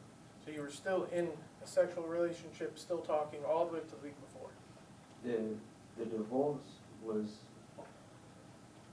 it wasn't the end of our relationship. She said she needed the freedom to choose, so she wanted to be divorced. But Now, your marriage with Mary Alice, did it have issues? yeah. I think all marriages have issues. Should I go into detail? Well, so besides anything to do with Mr. Vogler, you already had some issues going on in your marriage. Yeah. Is that fair to say? Yeah, I think that's fair to say. All right, now, is it fair to say you were trying very hard to fix your marriage, even right to the end? I had got rid of, I would say, all my bad habits apart from smoking cigarettes. I had replaced all my bad habits with good habits. I was making her gifts physically. I learned how to crochet. I learned how to weld in order to give her things to show my appreciation for her. I had been working really hard at my career. She said that she wanted, I said to her way back along when I was working at Midtown Market, I said, is there one thing that you would like in your life that I can work towards as our goal? She said, I want to live in a house with a grand staircase. So I quit my job at Midtown to work in construction so I could build her this thing, but that wasn't gonna be enough. So I stopped working in construction and I started teaching again, because I used to teach. So let's back up a little bit though. We'll get into that, but, so you had some things going on with your marriage, and then, I don't want you to go into what anybody else had said, but was there a time that you came aware that there was an affair going on? Yeah. All right, was there a time at Food Lion that you became aware of this affair? Yeah, it was something that I had noticed that when we were out with the Voglers, Mary Alice and Lee had been uncomfortably close. Should I go into detail about what happened to Food Lion? You can talk about what happened, yes. Okay, so we were at an event called Shrimp Fest, and it was a community market, and as the evening was closing out, Blair and Lee said we would like to do an after party and go to the model's house, to their pool. And on the way, we went to Grove Park Food Lion to get beers. He got straight out of the car and went to the restaurant, and me, Blair, and my wife went into the beer aisle, and we hung about there for 5 minutes waiting for Lee, and then my wife said, I need to use the restroom. So she went to use the restroom. Me and Blair waited for another couple of minutes. Blair said... Don't go into what Blair said. After a conversation with Blair, what did you do? After the conversation with Blair, I went to see if they were together in the bathroom at her suggestion. What did you see when you went towards the bathroom? They were in an embrace, but I don't know if they were kissing or hugging. I just saw they were in an embrace. I know, in an embrace, is that what you said? Yeah, they were really on top of each other.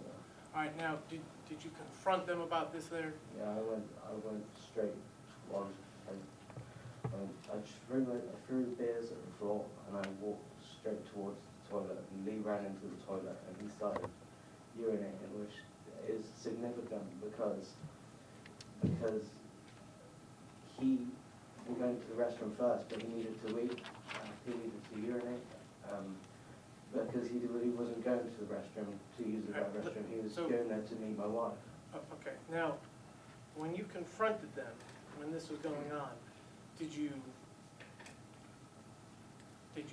flip out? Did you? I was level 10 upset.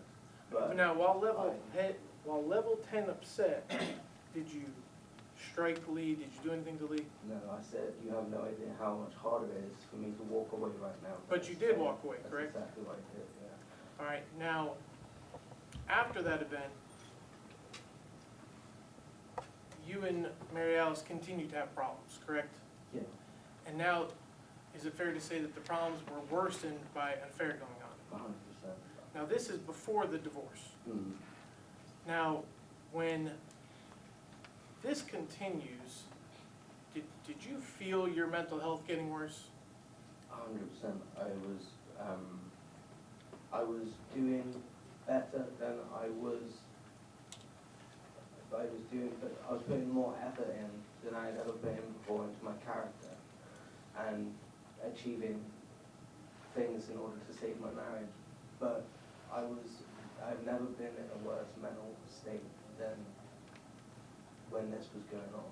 And Now, I think did you seek help? Yeah, when I had the insight to the fact that I was ill, I went to Danville, Pennsylvania Community Service Board, and they did their best to help me, but the counselor I had quit his job. And so, although I was still in communication with them, it wasn't as frequent as when I had a designated counselor. Now, at some point, did you go to Virginia Baptist? Yeah. All right, did you feel that was helpful? Virginia Baptist was the best thing that has ever happened to me. They helped me realize, I'll just tell you about one thing that made a world of difference to me. It's called LEAP, and it's listening, empathizing,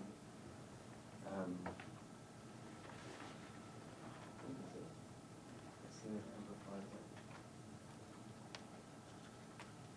agreeing, and sorry, I can't remember the last thing, but it helped me to understand relationships. That I knew how to, it taught me how to listen to my wife better. I've always felt like it's been my fault that my wife cheated on me. Okay. When you got done there and you got out, did you actually readmit yourself somewhere else? Yeah, I knew I was going into crisis camp, so I went to the General Pennsylvania Community Service, and they sent me to the crisis team, and then they took me to Sober Hospital. Okay.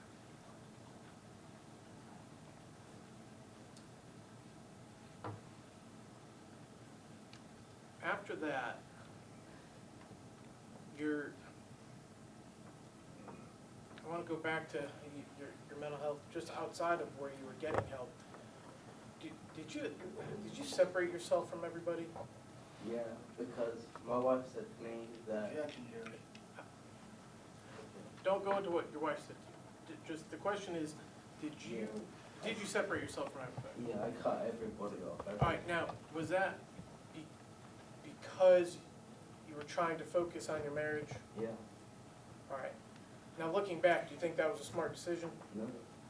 All right, now, what else was going on with you at that time before this incident took place? Like, how much were you working? I was working 16 hours a day, 7 days a week, because I was trying to cope with... I was trying to work through my loss, and I was trying to make money enough that would get my marriage back on track, and I was trying to do something ethical. I was teaching children that had been involved in crime. Where was that at? It was Echo Connects in Yanceyville. All right, and what were you doing? What were you doing there exactly? I was a teacher counselor, but I had a lot of room to do what I thought was right. So I taught them extracurricular stuff like music. I was teaching them how to be physically fit, and I bought weights for their... I brought in equipment for pretty much everything that I was teaching them. I was teaching them music, and I brought in guitar, and I brought in a speaker, and I brought in microphones for them to offload in that way. I was teaching them coping mechanisms. Now, did you enjoy doing that kind of work? It was the best work of my life. Now, over in the UK before you came over here, did you also teach kids stuff? Yeah, I was teaching children bushcraft, how to use knife. Where did you do that? ESCO education. Okay. So another similar kind of situation. No, the children that I was teaching at ESCO were much younger. Okay. And the people that I was teaching at ECHO were 13 to 17 years old. Okay. Now, there's no denying that what happened happened. You took responsibility, you pled guilty here. If you could say one thing, or if you could just say anything to Lee and his family, what comes out when you think of that? You didn't deserve what has happened to you, and I couldn't be more sorry. Really, from the pit of my heart, I don't know the ins and outs of everything that you've had to go through, and I never will. And I can still empathise with what's happened, and I'm very sorry. Now,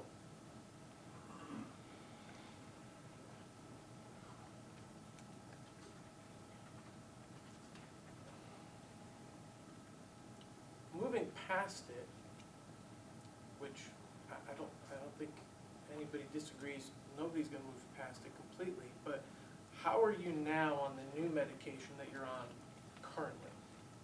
It works a lot better for me. I mean, I haven't had panic attacks while I've been on new medication, which is a big deal to me. Do you feel more stable? Yeah. Now, I mean, obviously you're locked up in a jail, so obviously there's probably some depression there, but overall, do you feel, I don't want to say normal, but no more yourself compared to right before this?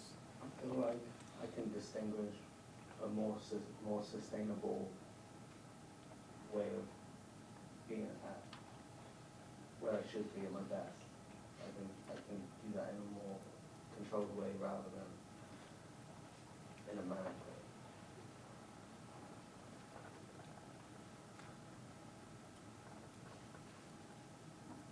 So, what are your plans moving forward? Depending on what happens. I understand that, but if the court, whatever the sentence is, when you get out, what would your plan be getting out? What would my plan be? Once you're released, what are things you would want to do? If I was able to, which I think that I could find a way to, even if it wasn't in direct contact with children, I would like to go back to helping specifically teenagers become sustainable and enthusiastic adults. With Eckerd, I was putting in a lot of extra, I don't know how to word it, I was going above my call of duty, and I was designing programs for the children to become members of society that they wouldn't otherwise have the opportunity to do. So for example, I've been in contact with the Mayor of Milton to try and find where there was building projects, construction projects that the kids would be able to work on, so that they would be able to then find a job with relevant experience that they could develop through Connect. Or I had planned to, I contacted the international, I can't remember what it's called, the ISSA, International Sports Science Association, about getting them qualified, getting these children qualified so that they could be personal trainers, which is possibly $60,000 a year job. These children can make $3,000 a week on the street, so having them have the opportunity to make their money fairly and without risk, that would change their lives. And that's something that you're very passionate about. That's my passion entirely. Now, besides work, we've talked about this countless times. What have you always just wanted in life? I wanted a family. When I was, well, Mum said when I was 5, I thought that my dad left earlier than that. But since I was 8 years old, all I wanted was my dad. And that was, I know, that sounds really bad, but I needed a male role model, and I wanted to be that for my own kids. I knew what I knew what a gap felt like, and I wanted to fill that for my kids. I wanted to have a holistic family, and we had struggled, just me, my mum and Joe. I'd seen all the stress it put on my mum. I knew I wanted to be a dad, and that's something that I felt like was taken from me. Even though that's not the case, now I can see that, but I didn't have the insight to realise that there was going to be another opportunity. So,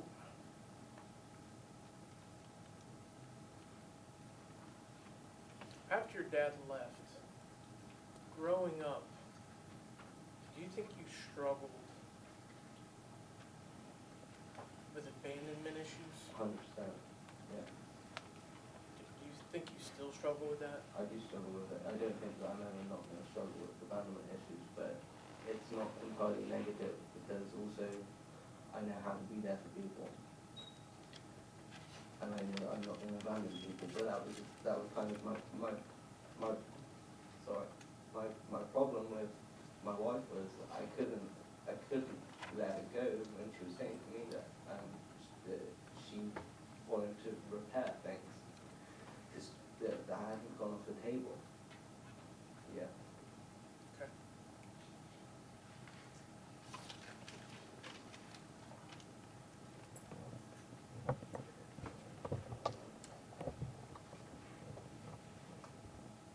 Is there anything else you want to say? I think the only thing that I have to say is just what I did was devastating, and I mean it from the bottom of my heart that if there was something I could do to undo it, I would, with the entire fibre of my being. And I feel like I let my kids down in my work, because I was giving them something that they were otherwise not getting, and I've let my family down, my own family. But I also have a more sustainable way of thinking. Like, I didn't give my mum enough respect to be calling her regularly when I was going through this trouble, and now I will be looking out for my mum more. I'm never going to let another woman dictate how much I speak to my mum.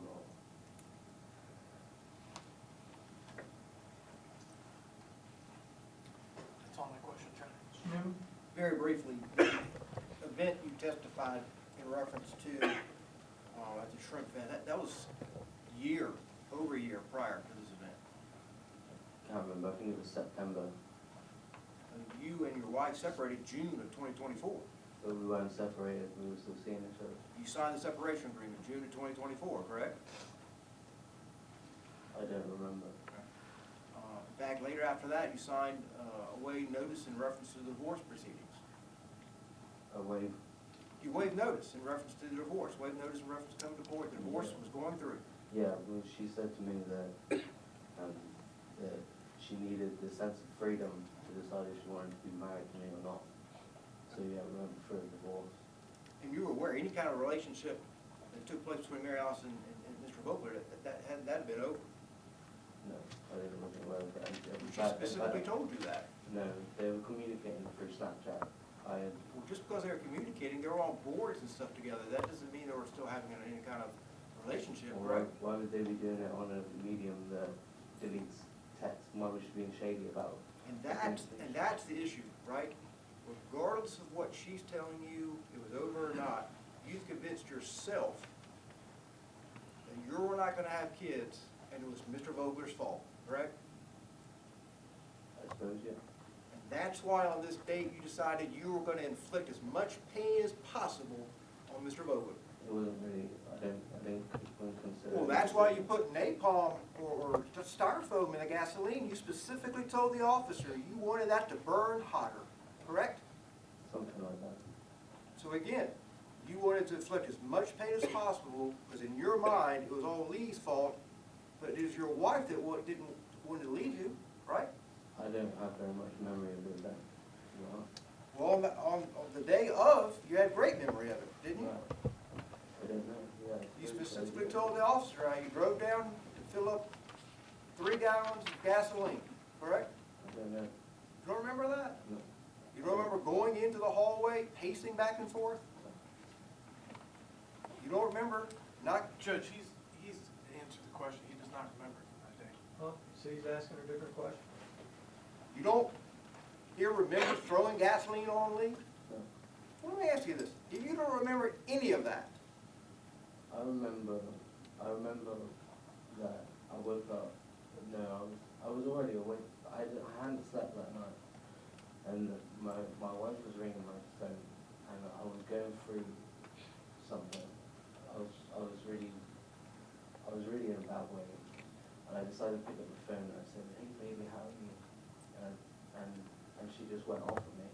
I threw my phone on the floor, and that's where everything goes blurry.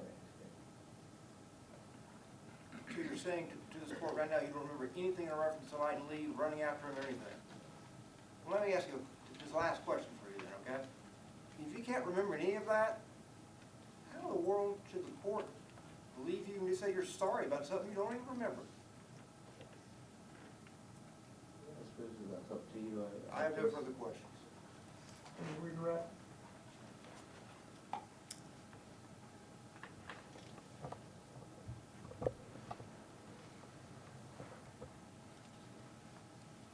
No, Your Honor. Thank you, sir. You can step down. Have a seat back with your attorneys. Any further evidence? That's our evidence, Your Honor. Argument from the defense?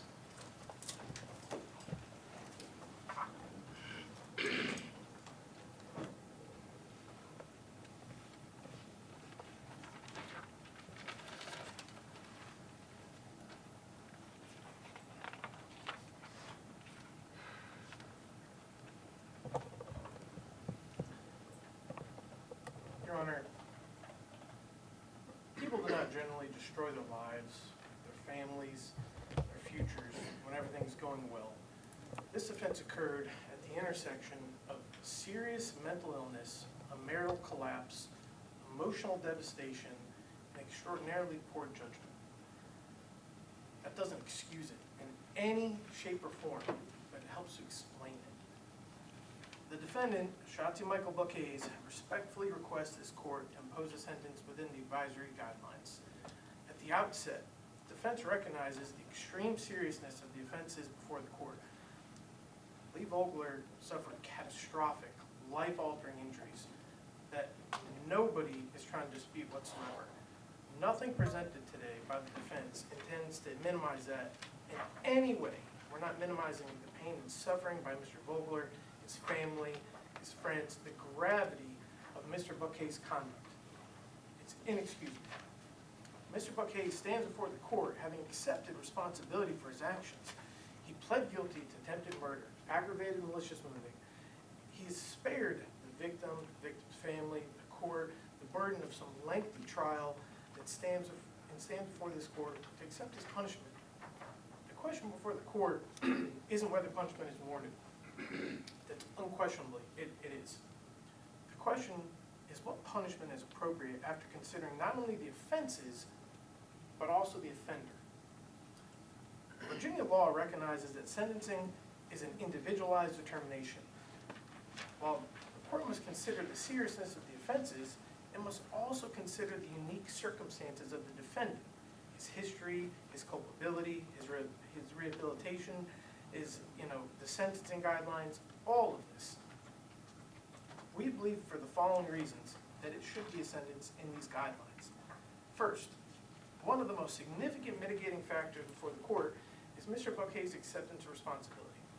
Right from the jump, he told the cops exactly what happened. He admitted to what he did. He admittedly, throughout this whole process, has stated that day of, he obviously remembered it in very detail. He told them every single thing he could to the best of his ability on that day.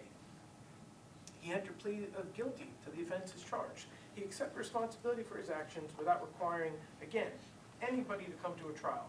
The victim, family, law enforcement, emergency personnel, medical providers. That would have been a very emotional, long trial.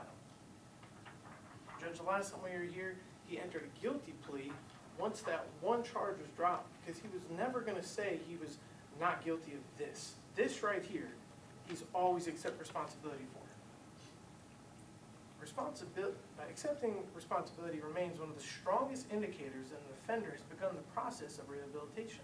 Unlike defendants who deny responsibility or try to shift the blame, Mr. Buck-Hayes instead acknowledges his conduct, stands before the court. He shows his empathy. The court should afford substantial weight to that. Next, the most compelling mitigating factor in this case is Mr. Buck-Hayes' extensive, well-documented history of mental illness. This isn't a diagnosis developed after the fact. This isn't a litigation-created defense. The evidence demonstrates that Mr. Buck-Hayes has been struggling with mental illness for years, and it just got worse and worse up to this offense. The court has before it extensive records documenting psychiatric treatment, psychiatric evaluations, medication management, hospitalizations, ongoing mental health intervention. Family members, friends, treating professionals all describe the same pattern that we have. A gradual but significant decline leading up to this event, and then a steep drop. The psychiatric history is real. The treatment is real. The hospitalizations are real. The diagnoses are real. Now let's go back to the fact that we are not saying in any shape that the defense suggests that mental illness excuses criminal conduct. It doesn't, whatsoever. However, sentencing requires the court to understand not merely what happened, but why it happened. And here this is a huge factor. Mental illness is directly relevant to culpability, treatment needs, future assessments, and the likelihood that the defendant can benefit from rehabilitation. The testimony presented established that Mr. Buck-Hayes suffered from a condition, it affected his judgment. He had issues with emotional regulation, perception, impulse control, the ability to cope with significant life stresses. The doctor summed up every single one of these things, and in the middle of his life, they all came at the same time. The court is not sentencing a mentally healthy individual who simply made a cold, calculated decision to commit violence. The court is sentencing an individual with a lengthy history of serious psychiatric illness whose mental health had been deteriorating and then got worse than it's ever been in his life. That distinction, again, is what matters. The evidence further established that the offenses occurred during the complete collapse of virtually every single thing that he said mattered to him. Everything. His marriage was failing.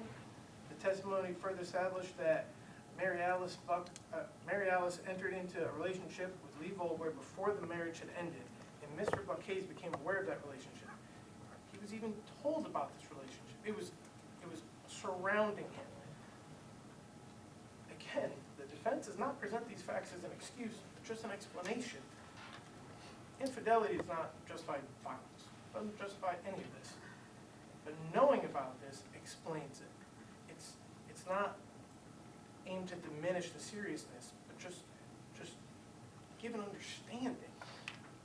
However, those facts, again, are still relevant in which how this whole scenario played out. It demonstrates that Mr. Buck-Hayes became increasingly consumed by the loss of this marriage, the loss of his family. He wasn't communicating with anybody. The responsibility between his wife and the relationship between his wife and Mr. Vogler. Every witness testified that they saw this at the exact same time, and this is what was going on. Maybe for a mentally healthy individual, the collapse of marriage, discovery of an affair after already failing marriage, person not suffering, this would have been bad. But for a person already suffering significantly with mental illness, those same events can become so overwhelming, such emotional stressors, that will then worsen existing mental health conditions, would contribute to the most awful judgment, irrational thinking, and destructive behavior. That's what we had here. The evidence established that this offense arose from a highly personal, emotionally charged conflict, rather than some predatory, random, indiscriminate violence. This wasn't gang violence. This was not violence motivated by some financial gain. This was not a serial offender targeting multiple victims. This was not an attack upon strangers selected at random.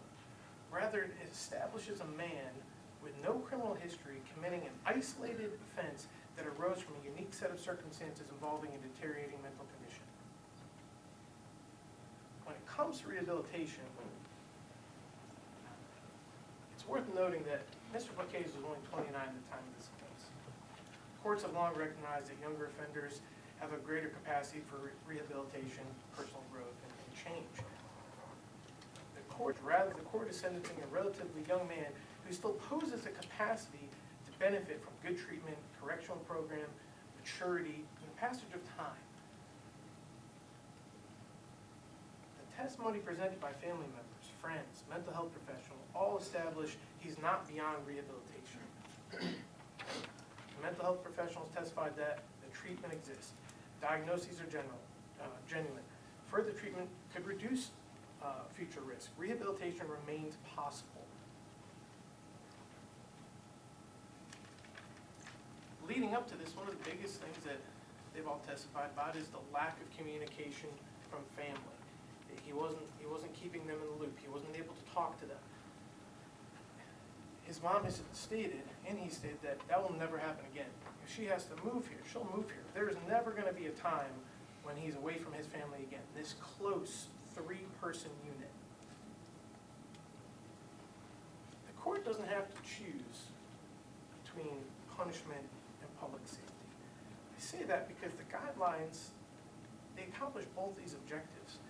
The advisory guidelines in this case were designed to already account for the seriousness of the offense, the nature of the victim's injuries, the offender's criminal history, and the aggravating factors associated with these convictions. The guideline sentence protects the public, imposes substantial punishment, and holds Mr. Buck-Hayes accountable, as he should be. And it also recognizes the ability for future rehabilitation.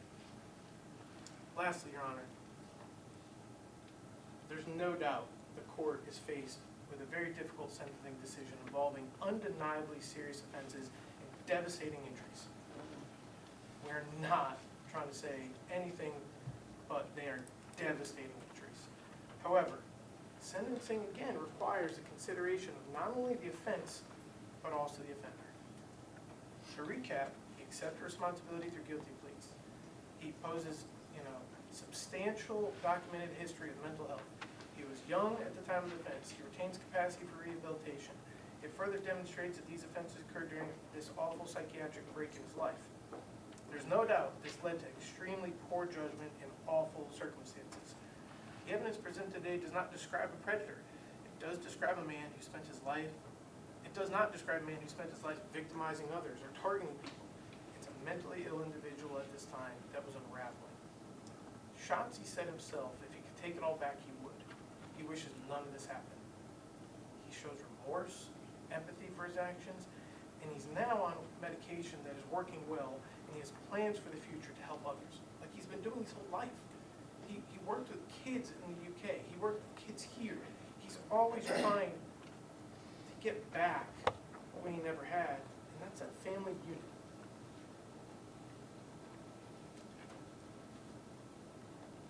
This is not the Shotsie that every single person here testified to. This isn't the Shotsie that these people know.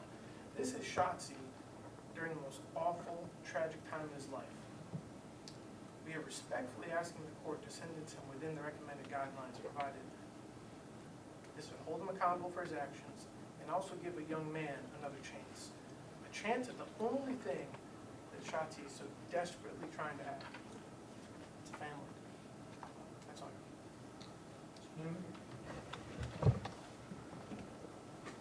Judge, again, I don't see how the defendant's coming before your honor saying, hey, I'm showing empathy. I'm asking the court to say, I'm sorry, and in the same breath indicate, I don't remember what I did.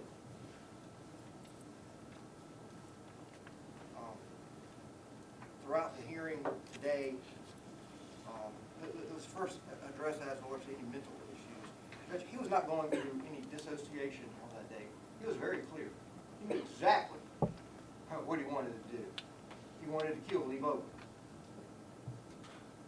Even though any kind of events with his wife was in the past. That's the evidence, it's a summary of evidence before Your Honor, that was in the past. And it broke it off, it ended. He was on the phone with Mary Alice that morning, had nothing to do with Lee. Had everything to do with the fact that she was going to go through with the divorce. And as he told the officers, well, he wanted a family, as he indicated here today. For some reason, he believed, well, Lee was the issue as towards that helped my divorce, even though today he admits there's other issues that helped the divorce also. But, you know, curiously, he didn't take any responsibility on July 30th for the issues he may have created in his divorce. He didn't take any responsibility for himself in reference to that. No, instead, as he told the officer, I was just angry. I was angry. This has nothing to do with being disassociated. This has everything to do with just outright revenge. He blamed Mr. Vogler for everything, and he was going to take his pound of flesh. Now, throughout some of this, we've heard, you know, the defense counsel asked, you know, the wife of Mr. Vogler a reference to this there. They indicated through Mr. Hayes as towards his remembrance of everything. I still picture the picture I put up for the court and showed Mr. Vogler there on the street, literally burning. The people that day was going by stopped, poured some water on Lee, tried to help. You know what they didn't care about at that time? They didn't care about his politics. Didn't care about his personal life. They saw another human being literally being burned to death. And they did what they could to help that human being. This has nothing to do with an affair. This has nothing to do with reference to life. This has everything to do with the defendant being so angry that he literally wanted to take the life of another human being. And regardless of the reasons they try to indicate, well, we're not saying this is justified, however, these are the reasons. None of that not only justifies or should be used in reference to mitigate in any way, shape, or form the sentence that he deserves. This was straight out revenge, Judge. He wanted to burn alive the person he blamed for his life.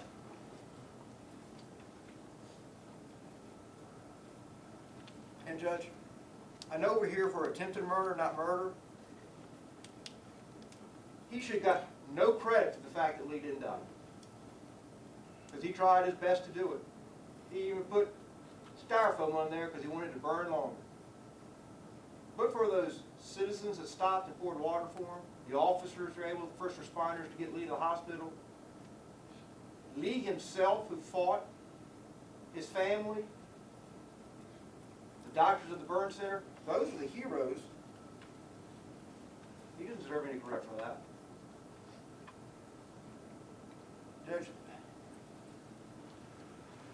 the victim, his family, they're going to have scars the rest of their lives, physically, emotionally, psychologically.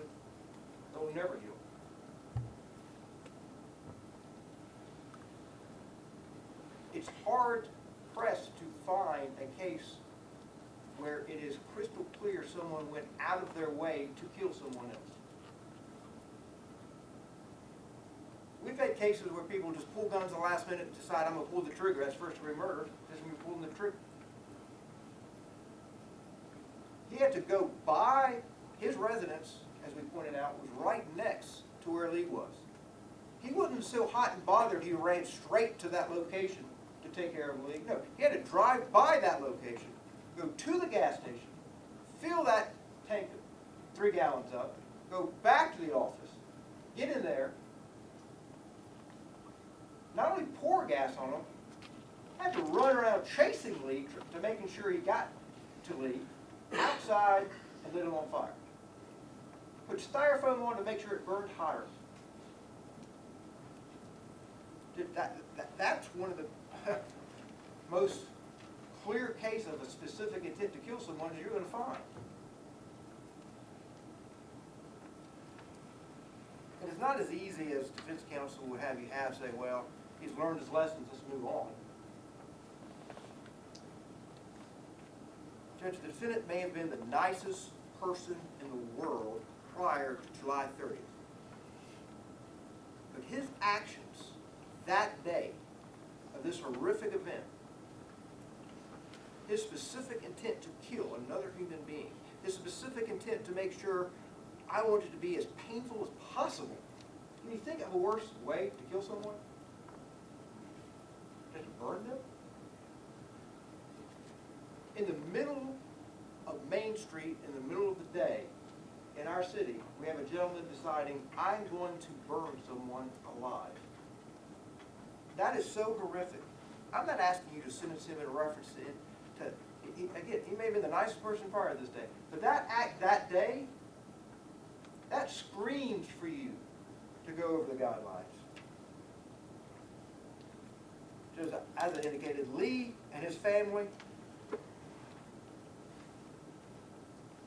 they've received a life sentence. Life sentence of pain, life sentence of trauma, emotional. Quite candidly, the defense deserves the same thing. All right, Mr. Buck-Hayes, if you'll stand, please. So before the court imposes sentence, is there any statement you would like to make or advance the reason why the court should not impose sentence at this time?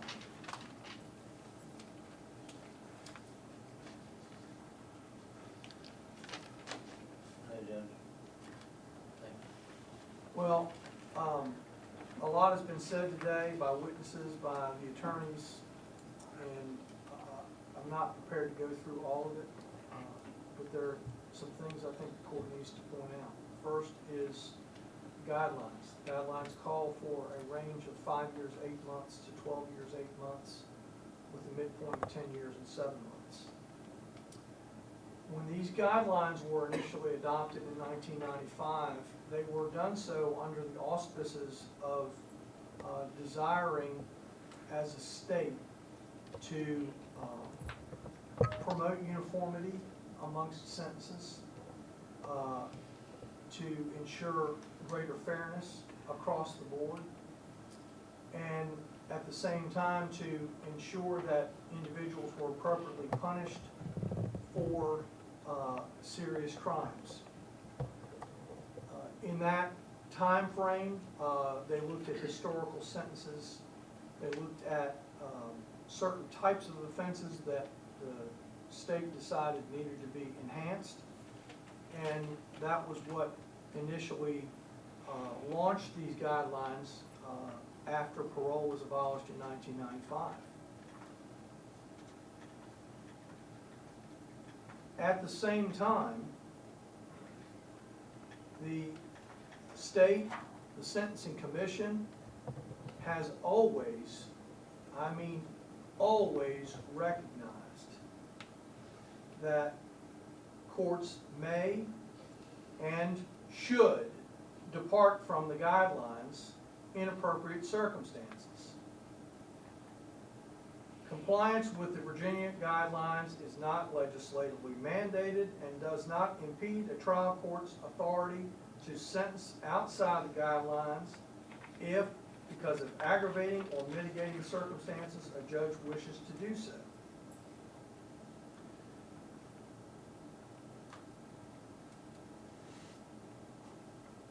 When you look at page C of the guidelines and you understand the guidelines, as I know counsel does and the court does, you get a number which sometimes seems like it's pulled out of thin air, assigned for the offense. You get other numbers assigned based on various circumstances, and obviously it goes without saying that Mr. Buck-Hayes benefits on the guidelines from the fact that he has no prior criminal history. That's something the court can consider and should consider in any case.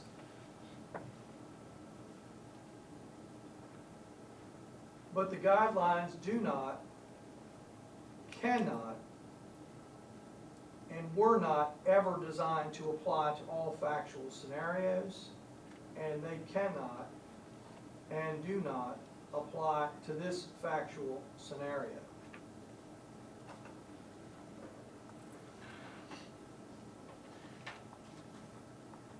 Had the defendant's desire been fulfilled, as a for instance, and he was successful in killing Mr. Vogler,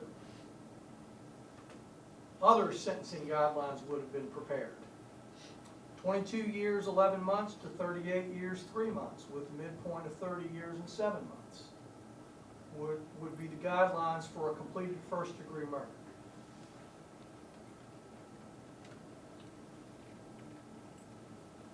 In the most obvious way, he was not successful in doing that. But in so many substantive ways, he has been successful in doing that. The sheer terror visited upon Mr. Vogler and his family as a result of your actions is unfathomable. Whatever disputes that might exist, real or perceived, between two individuals can never, ever be relied upon to justify or support the torture and intended death to be visited upon one human being from another. Is it apparent that Mr. Buck-Hayes has mental illness? Absolutely. It is well documented, and it is serious. Was he distraught over the dissolution of his marriage? Unquestioned. Can we, as a society, embrace the notion that you can not only kill a perceived romantic rival, but to do so in an especially heinous and cruel way? No. Rehabilitation is a factor that the court considers in sentencings as a matter of course, but it is also a factor that can be forfeited by your conduct. A question arose earlier in, I believe it was Dr. Cogble's testimony about facts in the law, not on innuendo, not on speculation, not on irrelevant factors. And the facts of this case represent a pinnacle in human cruelty. We as a community, the Danville community, of which I've been a member for 32 years, must make a clear and unequivocal statement about the nature and extent of your actions and the incredible harm that was thrust upon not only Mr. Vogler, but his family, his friends, the bystanders who witnessed and helped assist him in this horrific event, and the community at large. We have been in the spotlight recently because of a lot of positive things that have happened in this community and continue to happen. Sadly, this case put a different perspective or a different spotlight on our community, but it is one that I hope the court's actions will extinguish in this circumstance. The court is going to impose a sentence of life imprisonment for aggravated malicious wounding, 10 years imprisonment for attempted first-degree murder. The court will suspend 5 years of the 10-year sentence and all but 35 years of the life sentence. You'll serve 40 years in the penitentiary. Upon release, you'll be placed on probation for the maximum period of time the court can grant, which is 5 years. You'll be required to be of good behavior for the remainder of your life. As a special condition of good behavior, you may not have any contact with the victim, Mr. Vogler, or any member of his family in any way, shape, or form. Your attorneys may advise you of any rights that you have to appeal. Sheriff, I'd like you to contact the Department of Corrections and arrange for his transfer to the penitentiary as soon as possible.